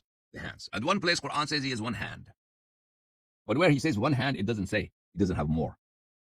So this is Quran, Surah Al-Fath, أعوذ بالله من الشيطان الرجيم, إن الذين يبايعونك إنما يبايعون الله. Those people who are pledging allegiance to you, they are verily pledging allegiance to Allah. So this is a very sacred pledge of allegiance. So those people who do bay'ah with you, they are verily doing bay'ah, they're pledging allegiance to Allah. Okay, how? Yadullahi fawqa aydihim. Allah's hand is above. Now he's holding all the hearts in his 2 fingers, right? Or maybe it's another hand because he has so many hands. So his hand is above their hands. We don't see this in the sky above there. He's holding his hand. So bay'ah is happening to him also. فَمَنْ نَكَثَ فَإِنَّمَا يَنْكُثُ عَلَى نَفْسِهِ. Verily, those Sahaba who will definitely are going to violate this bay'ah, they are going to do in their own harm. And Allah informed us in Surah Al-Fatih that this pact, this bay'ah, pledge of allegiance, would be violated. And who will they be? Of course, they'll be Sahaba, same people. So whomsoever will eventually, they are going to violate and infringe this bay'ah, it will be to their own harm. وَمَنْ أَوْفَى بِمَا أَعْهَدَ عَلَيْهُ اللَّهَ فَسَيُؤْتِيهِ أَجْرًا عَظِيمًا. And whoever is going to fulfill his pledge of allegiance, Allah will grant him a very great and grand reward. So in this verse, you see one hand, mention of one hand. And Surah Al-Ma'idah, it talks about two hands. So where it was mentioning one hand, it was not saying he doesn't have two hands or three hands. It was just saying one hand is above. Now, there could be more hands. It's not talking about those, right? Surah Al-Ma'idah, verse number 64. وَقَالَتِ الْيَهُودُ يَدُ اللَّهِ مَغْلُولَةٌ. The Jews said, Allah's hand is tied up, it's chained, it's fettered. وَخُلَّتْ أَيْدِيهِمْ وَلُعِنُوا بِمَا قَالُوا. No, Jews' hands are fettered, and they have been damned for what they have alleged Allah to be. بَلْ يَدَاهُ مَبْسُوطَةً. Rather, his two hands are stretched out. Two hands are stretched out. يُنْفِقُ كَيْفَ يَشَاءُ. He grants as he wishes. So in the first verse, we saw that Allah has one hand, but it doesn't deny that he doesn't have a second hand or third hand. In this verse, he says his two hands are extended. So does he have more hands? Perhaps. But two of his hands are extended like this. So this monster is always running, obviously, and their two hands are extended. يُنْفِقُ كَيْفَ يَشَاءُ. He grants and he spends as he wishes. Okay. Now more hands. The important thing is how many hands does he have? Only two hands? No. He has lots of hands. أَوَلَمْ يَرَوْا أَنَّا خَلَقْنَا لَهُمْ مِمَّا عَمِلَتْ أَيْدِينَا أَنْعَامًا. Haven't they thought, haven't they seen, haven't they pondered that we have created for them an'ama, cattle. We have created cattle. Created cattle from what? Mimma amilat aydina. We have created cattle from the things that our hands have created. Now over here, hands, aydina. This is plural. Plural in Arabic is this, and now this could be 10 plus plural form or 3 to 10, because this could be either one. Because aidi is af'il on the wazn of af'il. This is jam'u al-kathra, not jam'u al-qillah. But some people opine, some grammarians opine that originally it was aidoi. Aidoi would be af'ul, that would jam'u al-qillah. وَالسَّمَاءَ بَنَيْنَاهَا. Surah Al-Dhariyat, verse number 47. وَالسَّمَاءَ بَنَيْنَاهَا بِأَيْدٍ. The sky, the heavens. We created it, we made it with our hands. Now, aydin here, aydin. This is jam'u al-jam'. Now, jam'u kasra or jam'u al-qillah. That's a matter of contention. But it proves that he has more than two hands. So he has a throne. So it's basically like a chair, and he sits there. And he himself is bigger than the throne. You know that, right? So imagine this, just see this picture. So there's a gentleman, he's sitting on a chair, and he's overweight. So he extends beyond the dimensions of the chair. This is Kitab al-Arsh by Dhahabi, volume number 2 of As-Salaf. And Dhahabi is a very respected muhaddith. So if he says a hadith is sahih, then there's no question, there's no argument that hadith is sahih. Volume number 2, published in Saudi Arabia. At what year? Year 1999. So he narrates this hadith that a woman came to the Nabi sallallahu alaihi wasallam, and she said, "Ud'u Allah," this page 116. Pray to God that he may enter me, he may admit me into his paradise. Nabi sallallahu alaihi wasallam extolled the Lord, and he praised him. And then he said, "Inna kursiyahu fawqa as-samawat." He said his chair is above the heavens. 7 heavens, above that is his chair. وَإِنَّهُ يَقْعُدُ عَلَيْهِ. And he goes and sits on it. وَإِنَّهُ يَقْعُدُ عَلَيْهِ فَمَا يَفْضُلُ مِنْهُ إِلَّا أَرْبَعَةُ أَصَابِعٍ. So he sits, his size is beyond the size of the chair. He's bigger than the chair. It's 4 fingers on each side. And then he says, Zahabi narrates this hadith and says, هذا حديث محفوظ من حديث أبي إسحاق السبيعي إمام الكوفي. This hadith is an authentic hadith, a verified hadith from Abi Ishaq al-Sabai'i, who was the leader of people of Kufa at this time in hadith. So he has learned hadith he has heard hadith from many Sahaba, and his hadith is present in Bukhari and Muslim. And this hadith, Abu Ishaq al-Subay'i narrated muqirran lahu, while he believed in it. He did not narrate it in order to mock it, in order to ridicule it. No, he narrated in order that he is faithful and believing in the content of this hadith, that indeed the Lord is oversized. The Lord is an obese Lord. He sits on the chair. He overflows the chair on each side by 4 fingers. كغيره من أحاديث الصفات, like others ahadith of sifat. Of course, we believe in all of them. Likewise, حدث به سفيان الثوري. Sufyan al-Thawri, who was there, Amir al-Fasiqin fil hadith, king of Wahhabis and hadith, is also narrated this hadith. And other, Abu Ahmad al-Zubayri, Yahya ibn Abi Bukair, Waqi', on the authority of Israel, all of them, they have narrated this hadith. And then he sits on the chair, right? And Omar. Next hadith is from Omar, hadith number 99. Omar narrated, إذا جلس الرب على الكرسي سمع له أطيط كأطيط الرحل الجديد. هذا حديث صحيح. This hadith is sahih. And Omar, oh yeah, Omar does not attribute it to the Nabi sallallahu alayhi wa sallam. So Omar decides that he's going to teach Tawheed. How is the God of Omar ibn Khattab? He says, إذا جلس الرب على الكرسي. When this fat monster, he goes and decides to sit on the chair, on the throne, right? سمع له أطيط. A sound of squeaking. A sound of squeaking, a noise of squeak is heard from the chair, from the throne. كأطيط الرحل الجديد. Like a saddle, which is new. A new saddle, if you have a new saddle, if you buy a new saddle and mount it on your horse. And saddles made of what? Made of leather. Saddles are made out of leather, right? If you put it there and if it's new, you sit on it, or even a chair, if you have a leather chair. If it's new, you sit on it, it squeaks. Oh, so obviously it should squeak. It should squeak if this person sitting on it, the monster sitting on it, is so heavy. Obvious, that heavier than anything, right? Why? How could you blame the chair for squeaking? So the chair squeaks. And then the Zahabi says, okay, our teacher said, Omar always used to narrate this hadith. One person heard this hadith from Waqi'. Waqi' is one of the narrators in Muslim. So Waqi', a big scholar in his own time, he was narrating this hadith from Omar ibn Khattab. And then Omar, this person just a little got shocked. What are you talking about? He was pushed back. He was startled by this hadith. So he was startled when he heard this hadith from Waqi'. Waqi' became angry at him. He said, I heard this from Amash and Sufyan al-Thawri. Amash and Sufyan al-Thawri, Sulaiman ibn Mahran al-Amash and Sufyan al-Thawri, these are grand masters of hadith and Bukhari and Muslim. They used to narrate this hadith, these ahadith. They used to narrate these narrations from Omar, وَلَا يُنْكِرُونَهَا, and they would never reject these ahadith, and they would never denounce or renounce these ahadith. They would always consider them credible. And then the Dhahabi says, هذا الحديث صحيح. This hadith is sahih. In the جماعة من المحدثين, a number of muhaddithin have asserted this hadith is sahih. Then again he says, هذا is not sahih. This is not sahih. And then he mentions a number of ahadith muhaddithin. Abu Ishaq al-Subay'i, Thawri, A'mash, Israel, Abd al-Rahman ibn Mahdi, Abu Hamad al-Zubayri, Waqi', Ahmad ibn Hanbal, وغيرهم ممن يطول ذكرهم. And people other than them, many grand respected muhaddithin who used to narrate these hadith from Omar and say Omar narrated, and these hadiths are sahih, and Omar have asserted these matters to us. All right. فمن نحن حتى ننكره ونتحلق عليه. So who are we to renounce these ahadith and to reject these narrators? بل نؤمن به. Rather, we believe in these hadith. ونكل علمه إلى الله عز وجل. And we say, Lord, you know the best the meaning of these hadith. Well,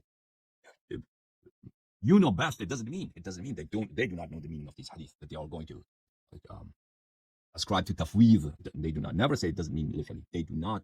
If you say it doesn't mean literally what it means, they will reject you. They will consider you kafir. So it literally means it is. If there's any other beyond this more description, which is not mentioned in the hadith, then that Allah knows. Very strange thing is, so there's no space on the chair for anybody else, right? On the arsh, there's no other room. There's no room for more people to sit there. However, on the day of judgment, he is going to sit there on the chair, and then he's going to sit Nabi sallallahu alaihi wasallam with him. So obviously, I think common sense would indicate, but since there's no room, he's going to put Nabi sallallahu alaihi wasallam in his lap. Okay, let's read that hadith, and you tell me, you answer me. The monster, God, he is going to have the Nabi sallallahu alaihi wasallam sit with him on the chair on the day of judgment. He'll sit with him on the chair while he's bigger than the chair and he's overflowing. So the only meaning I could understand is he's sitting here, the Nabi sallallahu alaihi wasallam in his lap. This is مجموعة الفتاوى لابن تيمية الحراني, volume number 4, published in 2005 in Dar al-Wafa. So at page 229, he says, فقد حدث العلماء المرضيون وأولياؤه المقبولون. Credible and popular scholars, وأولياؤه المقبولون. and credible and beloved saints, they have narrated أن محمدا رسول الله صلى الله عليه وآله يجلسه ربه على العرش معه. Rasul صلى الله عليه وآله وسلم, Allah has him sit with him on the arsh with him on the day of judgment. This is the book of Arsh by Dhahabi, volume number 2, published by Adwa al-Salaf in 1999 in Riyadh, page number 265.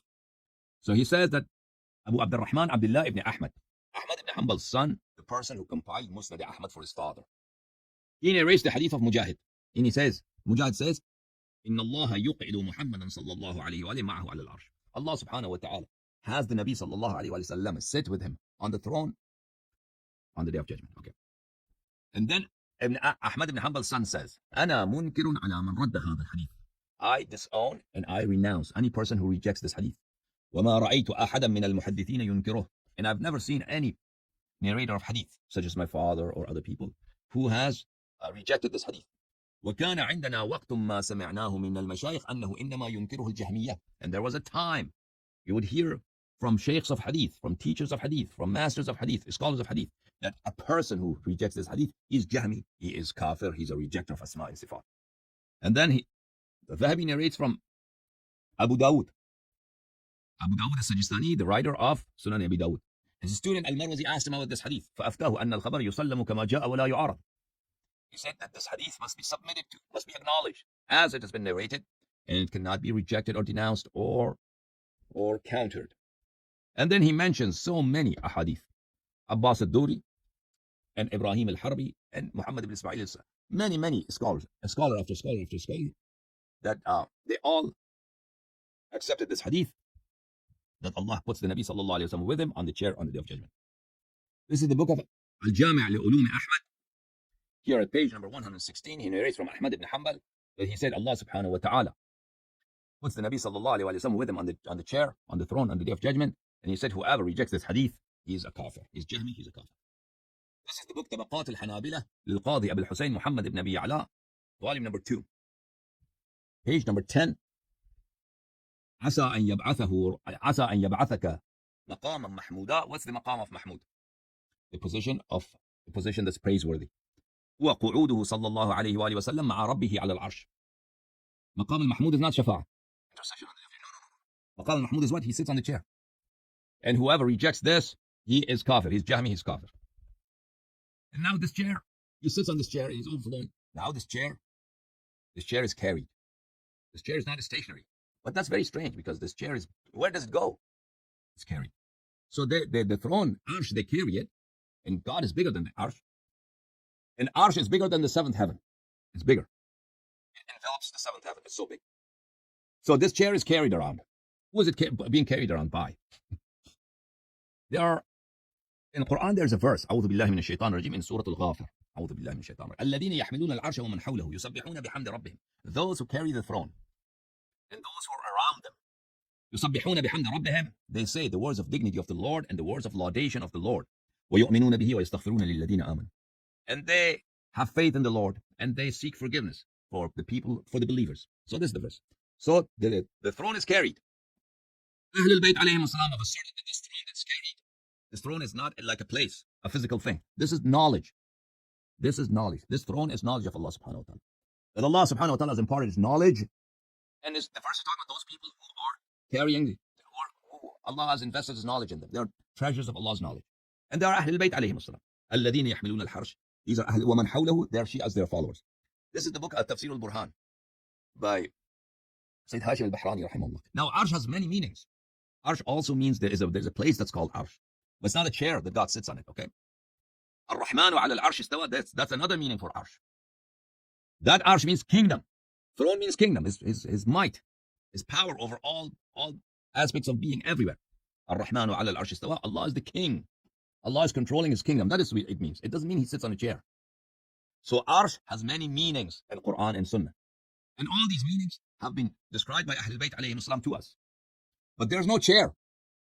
There is no throne where God sits. That doesn't happen. In Tafsir al-Burhan, and Arsh also means knowledge.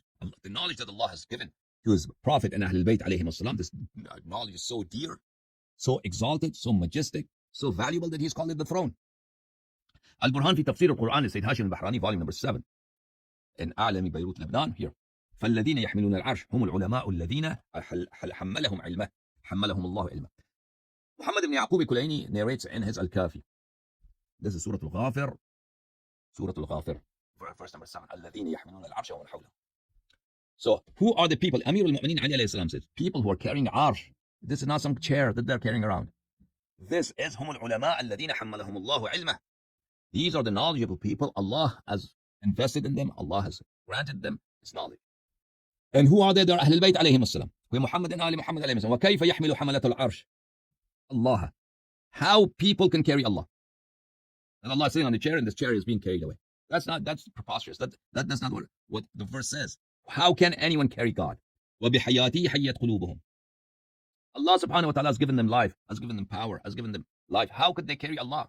وَبِنُورِهِ اهْتَدَوْا إِلَى مَعْرِفَتِهِ. And with the light of Allah, people are... So any person who gives you life, anyone who creates you, he is not physical, so he could be carried away. You understand? That's impossible. That's preposterous. Tafsir Ali ibn Ibrahim al-Qummi, Kulayni's teacher, volume number 2, page number 255. This hadith is from our master, Al-Imam Muhammad al-Baqir alayhi salam. الذين يحملون العرش يعني رسول الله صلى الله عليه وآله والأوصياء من بعده. This is Rasulullah صلى الله عليه وآله وسلم and the 12 Imams عليهم السلام after him. يحملون علم الله. العرش يعني علم الله. They carry Allah's arsh. Allah's ilm. Islam, the information Allah subhanahu wa ta'ala, the sharia, the knowledge that Allah has sent to the Nabi sallallahu alayhi wa sallam. This is the throne in this verse. وَمَنْ حَوْلَهُ يعني الملائكة. حوله, those angels that are always accompanying the Nabi sallallahu alayhi wa sallam and the holy Imams alayhim as-salam. يُسَبِّحُونَ بِحَمْدِ رَبِّهِمْ. They always say the glory of the Lord with His laudation. Okay. All right. Now you heard this. Now let's go in the Umari. So none of it makes sense, right? So if His throne is bigger than the heavens and the earth and everything, so where is He going to be carried away? And how is He going to come down to the first heaven? If He's bigger than the throne, and throne is bigger than the seventh heaven, and seventh heaven is so big that compared to the sixth heaven, like a coin compared to a desert. So how he's going to fit in the first heaven, and where is he going to run all the time? But obviously, that's common sense questions, and asking questions is a Shia bid'ah. Thinking is a Shia bid'ah. You're not allowed to think. Musnad Ahmad ibn Hanbal, بتحقيق الشيخ Ahmad Muhammad Shakir, volume number 3, published in Darul Hadith al-Qahira, published in year 1995. Page 58, hadith number 2314. Ibn Abbas said, in this hadith is sahih after narrating the I show you, right? 2314. Here. Sahih. Let's go to the next page. Ibn Abbas narrates. The Nabi sallallahu alayhi wa sallam has said that Umayyah ibn Khalf has told the truth in this stanza of his, in this poem of his. What's his poem? رَجُلٌ وَثَوْرٌ تَحْتَ رِجْلِ يَمِينِهِ. So he has one leg, one right leg. He doesn't have a left leg or anything, right? He has one leg. So these things are Hamalatul Arsh. So his leg is, he's sitting on the chair is on top of these things that who are carrying the chair. Who are carrying the chair? Rajulun. One of the carriers is a man. Wathawrun, and there's a buffalo. And these two are under his right leg. وَالنَّصْرُ لِلْأُخْرَى وَلَيْثٌ مُرْصَدٌ. And there's a falcon, and there's a lion. They're on the other side of the chair. Okay? So when Nabi sallallahu alayhi wa sallam said that he has told the truth, that is the case. That's Hamalat al-Arsh. This is the book of As-Sunnah لإمامهم Abi Bakr Ahmad ibn Amr ibn Abi Asim. Abu Bakr ibn Abi Asim's book, As-Sunnah, he passed away at the year 287. This book has been researched and authenticated by Professor Basim ibn Faisal al-Jawabira, who is the professor of Hadith in Muhammad ibn Saud University in Riyadh. Published by Dar al-Sumayyi in the year 1998. Said this hadith is sahih. Ibn Abbas said, Nabi sallallahu alayhi wa sallam said, Umayyah ibn Abi Salt has told the truth in this verse. رَجُلٌ وَثَوْرٌ تَحْتَ رِجْلِ يَمِينِي وَالنَّصْرُ لِلْأُخْرَى وَلَيْثٌ مُرَصَّدٌ. That there's a man, there's a buffalo, there's an eagle, and there's a lion, right? And they're carrying the chair. So this is the Kitab al-Tawheed by Ibn Abi Khuzaymah. And what Tawheed? What Tawheed? Published by Dar al-Risht al-Riyadh. This person died, the author, Ibn Khuzaymah, died at year 311 Hijri. Here is the same hadith, page number 202, hadith number 111. Same hadith, that there are 4 things that carry the arsh. Right? Then hadith, second hadith, same thing. Third hadith, same thing. Fourth hadith, same thing. Fifth hadith, same thing. That Hisham ibn Urwa said, حملة العرش أحدهم على صورة الإنسان those people who carry the throne, the chair here and there, they run with it here and there. There are four. أحدهم على صورة الإنسان. One of them is in the figure of a human being, a man. والثاني على صورة الثور. The second one has the figure of a cow, of a buffalo. والثالث على صورة نسر. And the third one is a falcon, the shape of a falcon. And the fourth one, حملة العرش is what? This is Sahih Bukhari, the figure of published by Dar al-Turath al-Arabi. Here. Page 1166, كتاب الرقاق, باب الصراط. الصراط جسر جهنم. Sirat is a bridge of Jahannam. Okay. So it's about Sirat and the Day of Judgment, and it's a very funny hadith, very funny. Okay. So Abu Huraira says that people ask Rasulullah sallallahu alaihi wasallam, are we going to see our Lord on the Day of Judgment? قال هل تضارون في الشمس ليس دونها سحاب. Are you harmed? Are you impeded from seeing the sun when there is no clouds in the sky? قالوا لا يا رسول الله صلى الله عليه وسلم. They said no, there's nothing to impede us. When you look at the sun, there's no clouds. قال هل تضارون في القمر ليلة البدر ليس دونه سحاب. Are you hindered from seeing the moon on the night of the 14th when there is no clouds in the sky? Of course we can see the moon on the night of the 14th, that there's no cloud, no dust in the heavens, in the sky. قال فإنكم ترونه يوم القيامة كذلك يجمع الله الناس. He said, just like the moon. You see the moon, you see the sun clearly, evidently, manifestly, without any hindrance. Likewise, you will see the Lord. Okay, good. Okay. Imam Rida alayhi salatu wasalam says, كل معروف بنفسه مسنون. Anything that you can see it itself, you sense it by itself. That's makhluk. Okay, so it's very different, the concept of God notion of ilah in Shia tradition, in everything taken from Ahlul Bayt alayhim. Then he says, من كان يعبد شيئا فليتبعه. Whoever on the Day of Judgment worships something, he starts following the thing on the Day of Judgment. فيتبع من كان يعبد الشمس. Whoever used to worship the sun, he follows the sun. ومن كان يعبد ويتبع من كان يعبد القمر. Who a person who worships the moon, he starts following the moon on the Day of Judgment. ويتبع من كان يعبد الطواغيت. And whoever used to worship Satans and demons and dunya, on the Day of Judgment they start following the demons. وتبقى هذه الأمة فيها منافقوها. And this ummah remains along with its hypocrites, so they're not following anybody now. فيأتيهم الله في غير الصورة التي يعرفون. So Allah comes in a shape, in a form, in a visage, different than the shape they knew him in. So he comes in a different shape. And people had not seen him in this shape. They don't recognize him in this shape. فيقول أنا ربك. And he says, I'm your Lord. So people reply, Muslims, نعوذ بالله منك. Oh, no, you're not our God. Get out of here. We know our Lord, how he looks like. He's fat, he's whatever he is. You are not our Lord. We seek refuge into our God from you. They say this to God himself. Why they say this to God? Because God has come in a different shape. So it's proven. It's proven that he's a shapeshifter. The dude is a shapeshifter. He can change his shape. Right. Okay. هذا مكاننا حتى يأتينا ربنا. We are not moving from here until our Lord comes. فإذا أتانا ربنا عرفناه. And when our Lord comes, we are going to recognize him. فيأتيهم الله في سورة التي يعرفون. Then God comes in that shape that they know him in that shape. The shape that they know. He comes in that form. And then what happens when he comes? When he comes, he says, فيقول أنا ربكم. I'm your God. فيقولون أنت ربنا. They say, now you're right. Now you're talking. Yes, you are our Lord. Okay, go ahead. We're following. So he goes ahead and people start following him. And then what happens next is very, very funny. Go ahead and read it in Bukhari. He's a shapeshifter. Now, one of the shapes that he has assumed in the past is the shape of a pretty boy. Smooth, pretty boy. Beardless, long-haired, curly-haired, coiled-haired. Pretty boy, youth shape. So he showed himself in the shape of a pretty boy to some people, like the Nabi sallallahu alaihi wasallam. This is Al-Jami' li-Ulum Ahmad, the book that pertains to the sayings of Ahmad ibn Hanbal and his narrations. Ism al-Aqidah, the section that pertains to beliefs, volume number 3, published by Dar al-Falah in year 2009. And this is published in Saudi Arabia. At page 391, he narrates this hadith, which is sahih. When I verified the sanad of this hadith sahih on Shart Muslim, or the criteria of Muslims. حدثنا أحمد بن حنبل عبد الله بن أحمد حدثني أبي حدثنا الأسود بن عامر قال حدثنا حماد بن سلمة عن قتادة عن عكرمة عن ابن عباس قال رسول الله صلى الله عليه وسلم. Rasul صلى الله عليه وسلم said, رأيت ربي. I saw my God. I looked at him, I gazed him. في صورة شاب أمرد. In the form of a smooth, beardless, no facial hair, beardless. smooth looking youth, young boy. له وفرة. Wafra is the hair that comes until your ears. جعد قطط. His hair is curly. قطط also the same thing. جعد قطط both mean curly, kinky, curly, coily.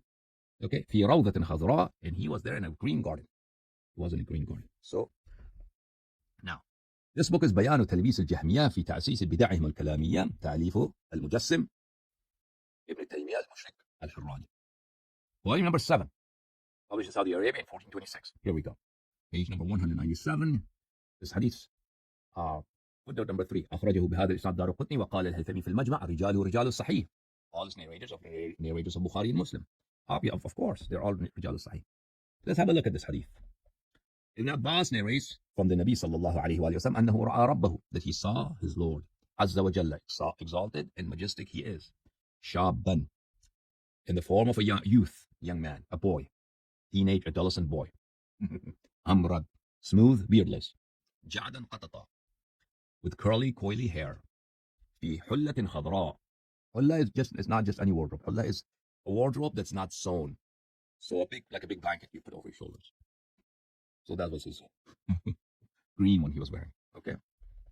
And then he has another section at page 289 pertaining to the same hadith of Ikrimah. He says, Ibn Taymiyyah verifies this hadith as-sahih. Himself says, كما في الحديث الصحيح المرفوع عن قتادة عن إكرمة عن ابن عباس. And verifiedly sahih hadith. That's marfu'. That has a chain of narration. On the authority of Qatada from Ikrimah from Ibn Abbas. قال رسول الله صلى الله عليه وسلم, that the Nabi صلى الله عليه وسلم said, I saw my God, my Rabbi, my Lord, في صورة شاب, in the shape of an adolescent boy, a teenage boy. له وفرة, he has what? He has long hair until here. جعد قطط, his hair is curly and coily and kinky. في روضة خضراء, and he was sitting there in روضة خضراء, in a green garden.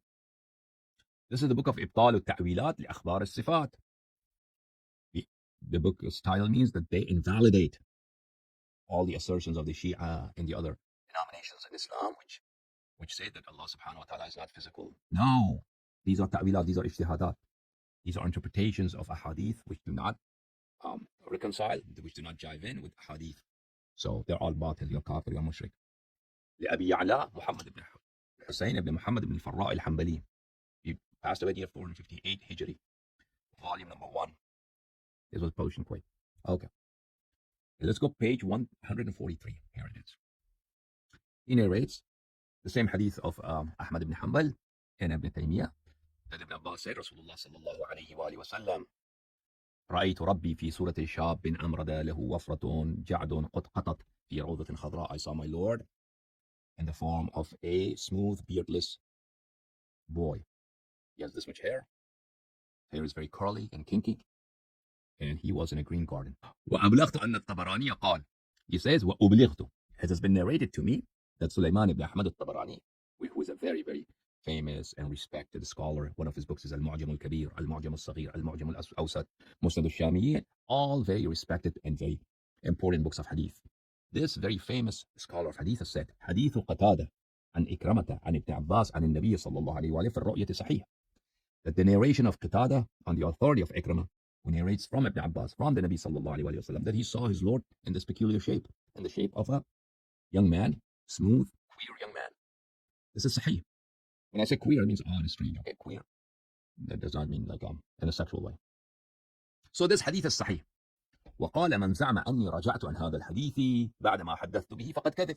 And whoever says that I've narrated this hadith and then I have changed my opinion with regard to this hadith, and I've withdrawn from that the position of believing in this hadith, he is lying.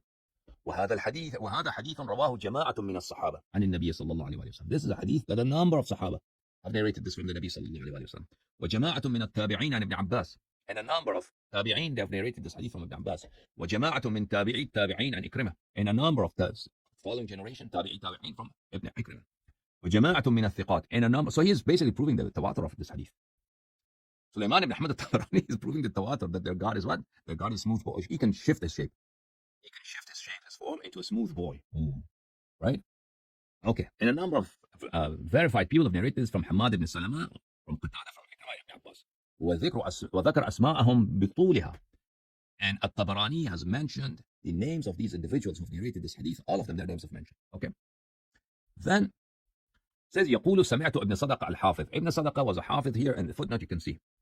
إمام الحافظ المتقن الفقيه. He's imam, he's hafiz, mutqin. He is he's very expert in the art of hadith. Faqih, very knowledgeable. Abu Bakr Ahmad ibn Muhammad ibn Abdullah ibn Sadaqah al-Baghdadi. He's a student of Ahmad ibn Hanbal and Ismail ibn Mas'ud al-Jahdari and another. And these are his people. Tabarani is a student. Abu Bakr Khalal is a student. A number of قال الدارقطني ثقة ثقة. He ثقة.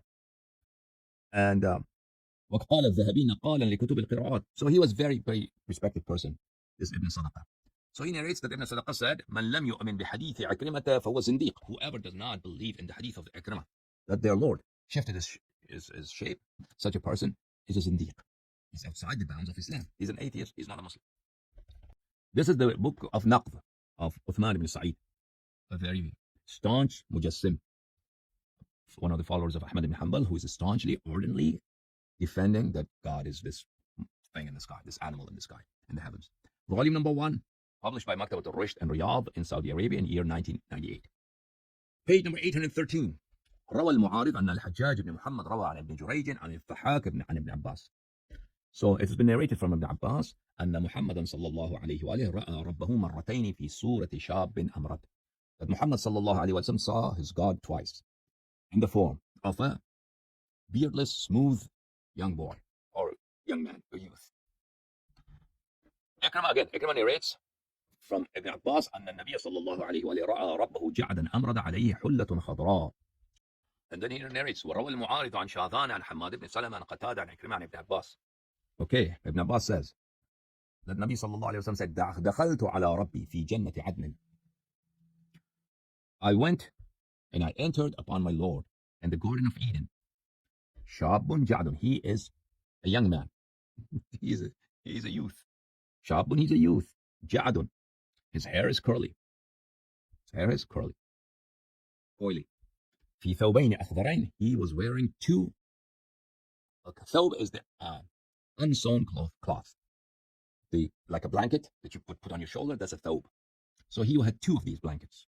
Perhaps one around his private parts, one over his shoulders, like Arabs do. And they were of green color.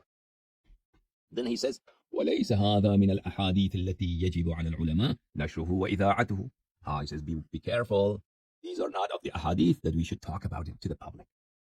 These are not of the hadith that it's incumbent upon us to, that we should propagate about it and talk about it to people. No. We should believe in them. And when it comes to Rawafid, hide it from Rawafid because they are going to make fun of us. This is the book of Ru'ya, Kitab al-Ru'ya, sighting of God. Vision. Whose vision? Envisioning God, literally seeing God. Ta'alif Abu al-Hasan ad-Daraqutni. Daraqutni was a very respected scholar of 4th century. He died at 385, so he'd be 4th century. Okay. This book was published in 1990 in Jordan, Zarqa, which is the bastion of Wahhabiyas. Okay. Kitab al-Ru'ya. Page number 358. Ammar ibn Amir says that al-Tufail, who's a Sahabiyya, the wife of Ubay ibn Ka'ab, said that she heard Rasulullah sallallahu alayhi wa sallam say, يذكر أنه رأى ربه عز وجل في النوم. That the Nabi sallallahu alayhi wa sallam saw his Lord in his dream. So you have to remember, even if it's a dream or is in person, it doesn't make a difference because the Prophet's dreams are wahi, or just like if he said in person. So Wahhabis cannot run that this is not their Lord. Because the person who saw this dream, this hadith mentioned it's a dream. Okay, the previous hadith do not mention it was a dream. But being a dream or not being a dream does not make any difference because it's not just any person's dream. It's the Prophet sallallahu alaihi wasallam's dream, and his dream is wahi. So if he saw that the Lord was a youth without beard, long hair, kinky hair, that's the Lord. And because that's not his usual shape, and he can shift his shape, you can conclude that is one of the shapes that he has chosen to show himself to the Nabi sallallahu alaihi wasallam. So I heard the Nabi sallallahu alaihi wasallam say that he saw his Lord, exalted and majestic he is, in his dream, in his sleep, fi suratin shabbin, in the shape of a youth, the wafiratin, long hair until here, adamahu fil khudra. His legs were in green grass, in green plants. Alayhi na'lan, he was wearing two shoes. من ذهب. Na'lan is just not any shoes. Usually na'lan means the Arabic shoes. So it's this Arabic sandals. على من ذهب, golden. على وجهه فراش من ذهب. In front of him there was a rug. So he's standing in the green grass. Well, his shoes are golden, his sandals are golden, and in front of him, across from him, there's a rug, gold, made of gold. Okay. قال أبو زرعة, Abu Zur'a al-Razi, who's the teacher of Muslim ibn Hajjaj al-Naysaburi. حافظ أبو زرعة, very famous and respected. كل هؤلاء الرجال معروفون لهم أنساب قوية بالمدينة. All these people who are on this chain of narration, they are very well-known individuals. They have family trees in Medina. And Marwan ibn Uthman, who is he? Ammara, who is he? So all of them, then he mentioned that these are all, and each one individual in this chain of narration, they are very reliable individuals. With regard to this hadith and the book of Naql Uthman ibn Sa'id, says the Wahhabi scholar Mansur ibn Abd al-Aziz al-Simari, who has verified the hadith of this book. And this book is published by Adwa al-Salaf at the year 1999. He says, first, he brings this hadith that Nabi sallallahu alayhi wa sallam saw his Lord. So after narrating this, he says, at page 442, فالحديث صحيح. This hadith is sahih. صححه أحمد. Ahmad ibn Hanbal said this hadith is sahih. Abu Zur'a al-Razi said this hadith is sahih. Ibn Sadaqah said this hadith is sahih. Khallad, Abu al-Hasan al-Bashar, Abu Talib al-Ishari, Tabarani, Abu Ya'la, Ibn Taymiyyah, Ibn Kathir, Ahmad Shakir, Albani, and other people, they have said this hadith is sahih. And then he mentioned, وَلَهُ شاهد. This hadith also has a shahid. That's the hadith of Muttafay. So this idea that the Nabi sallallahu alayhi wa sallam has said that I saw my Lord in this form was mentioned to Imam al-Rida alayhi salam. There are people who are alleging Nabi sallallahu alayhi wa sallam has said such a thing. This is the book of Al-Kafi lil-Kulayni rahimahullah, volume number 1, page number 100, hadith number 3 on this page. دخلنا Ibrahim ibn Muhammad ibn Khazar and Muhammad ibn Hussein says that we went to Imam al-Rida alayhi salam, the eighth Imam, Abu al-Hasan Ali ibn Musa al-Rida salamullahi alayhi. فحكينا, and we told him that it's been narrated أن محمد صلى الله عليه وآله, that Rasul صلى الله عليه وآله وسلم رأى ربه, he has seen his Lord في صورة شاب الموفق, in his shape of a good-looking young man, youth. في سن أبناء 30 سنة, that his age is about 30. At this age he has seen his Lord. So at the time of Imam Rida alayhi salatu wasalam, a year 190, 180 Hijri. At that time, the hadith that was circulating amongst the Umri was this. So they asked Imam Rida alayhi salam about this. Imam Rida alayhi salam said, Subhanaka ma arafuka wa la wahaduka. Says, exalted is my Lord, without deficiency is my Lord. Ma arafuka, they have not known you, O my Lord. وَلَا وَحَدُوكَ, nor they believe in your tawheed. فَمِنْ أَجْلِ ذَلِكَ وَصَفُوكَ, because of this, that they do not know you, and they do not understand your unity, that's why they have ascribed these attributes to you, that you are in the form of a young man, no beard. سُبْحَانَكَ لَوْ عَرَفُوكَ لَوَصَفُوكَ بِمَا وَصَفْتَ بِهِ نَفْسَكَ. Exalted are you, if they had known you, they would have only attributed to you those attributes that you have attributed them to yourself. سُبْحَانَكَ كَيْفَ تَعَوَتْهُمْ أَنفُسُهُمْ أَن يُشَبِّهُوكَ بِغَيْرِكَ. Glory unto thee, and you are without deficiency, you are without shortcoming, you are the exalted one. How did these people's souls listen to them and comply to them as they likened you to someone other than you? As they said that God is like a young man without beard and he has curly hair. How? Allahumma, oh my Lord. Imam alayhi salatu wasalam said these words of prayer to Allah subhanahu wa ta'ala when they told him that people say this. They narrate this from the Nabi sallallahu alayhi wa sallam. Allahumma la asifuka illa bima wasafta bihi nafsak. Oh Allah, oh my Lord, I do not attribute unto thee, I do not describe you with any names except those names that you have described them through you. وَلَا أُشَبِّهُكَ بِخَلْقِكَ, I would never ever, I will liken you to your creatures, to your creation. أنت أهل لكل خير, every good comes from you. فلا تجعلني من القوم الظالمين, don't consider me amongst the transgressor people. Then he said to Muhammad ibn al-Husayn, who was there, who had asked the question, Ya Muhammad, O Muhammad, these people, they have not understood the hadith properly. إن رسول الله صلى الله عليه وآله حين نظر إلى عظمة ربه كان في هيئة الشاب الموفق. O Muhammad, when the Nabi صلى الله عليه وسلم looked at his Lord, looked at the greatness of his Lord, when he went to إلى عظمة ربه, when he was taken to the nightly journey, and he saw the heavens, and he saw the arsh, he saw all the creatures there, and all the people who dwell there. In the other worlds, he saw the greatness of the creation of the Lord. He at that time was a full youth. It was the Nabi sallallahu alayhi wa sallam who was the youth, not Allah subhanahu wa ta'ala. وَسِنِّ أَبْنَاءِ 30 سَنَةً, and he looked like he's a person of 30 years old. يا محمد عظم ربي عز وجل أن يكون في صفة المخلوقين. Muhammad, my Lord is just too greater than to be in the shape of his creation and in the form of his creation. He said, who was that? I asked him, may I be your ransom? Who was the person whose feet were in the greenness, in the green grass? He said that was the Nabi sallallahu alayhi wa sallam. كان إذا نظر إلى ربه بقلبه جعله في نور مثل نور الحجاب حتى يستبين له ما في الحجب. It was the Nabi sallallahu alayhi wa sallam. His feet were not in grass, it was green light. When in his heart he contemplated, when on Mi'raj he contemplated the greatness of the Lord, not with his eyes, no, with his heart he contemplated and he realized the greatness of the Lord by seeing the majestic kingdom of the Lord in the heavens. At that time, Allah subhanahu wa ta'ala put him in a green light. So that hadith in the Umayyad school of thought has been distorted so much to a different thing. And God himself is a pretty young boy. Right? Allah subhanahu wa ta'ala is never like his creation. He is not physical. Anything that's physical, anything that's a form, that's a shape that could be seen, he's not God. He's not Allah subhanahu wa ta'ala. He's a creation. All right, may Allah bless you.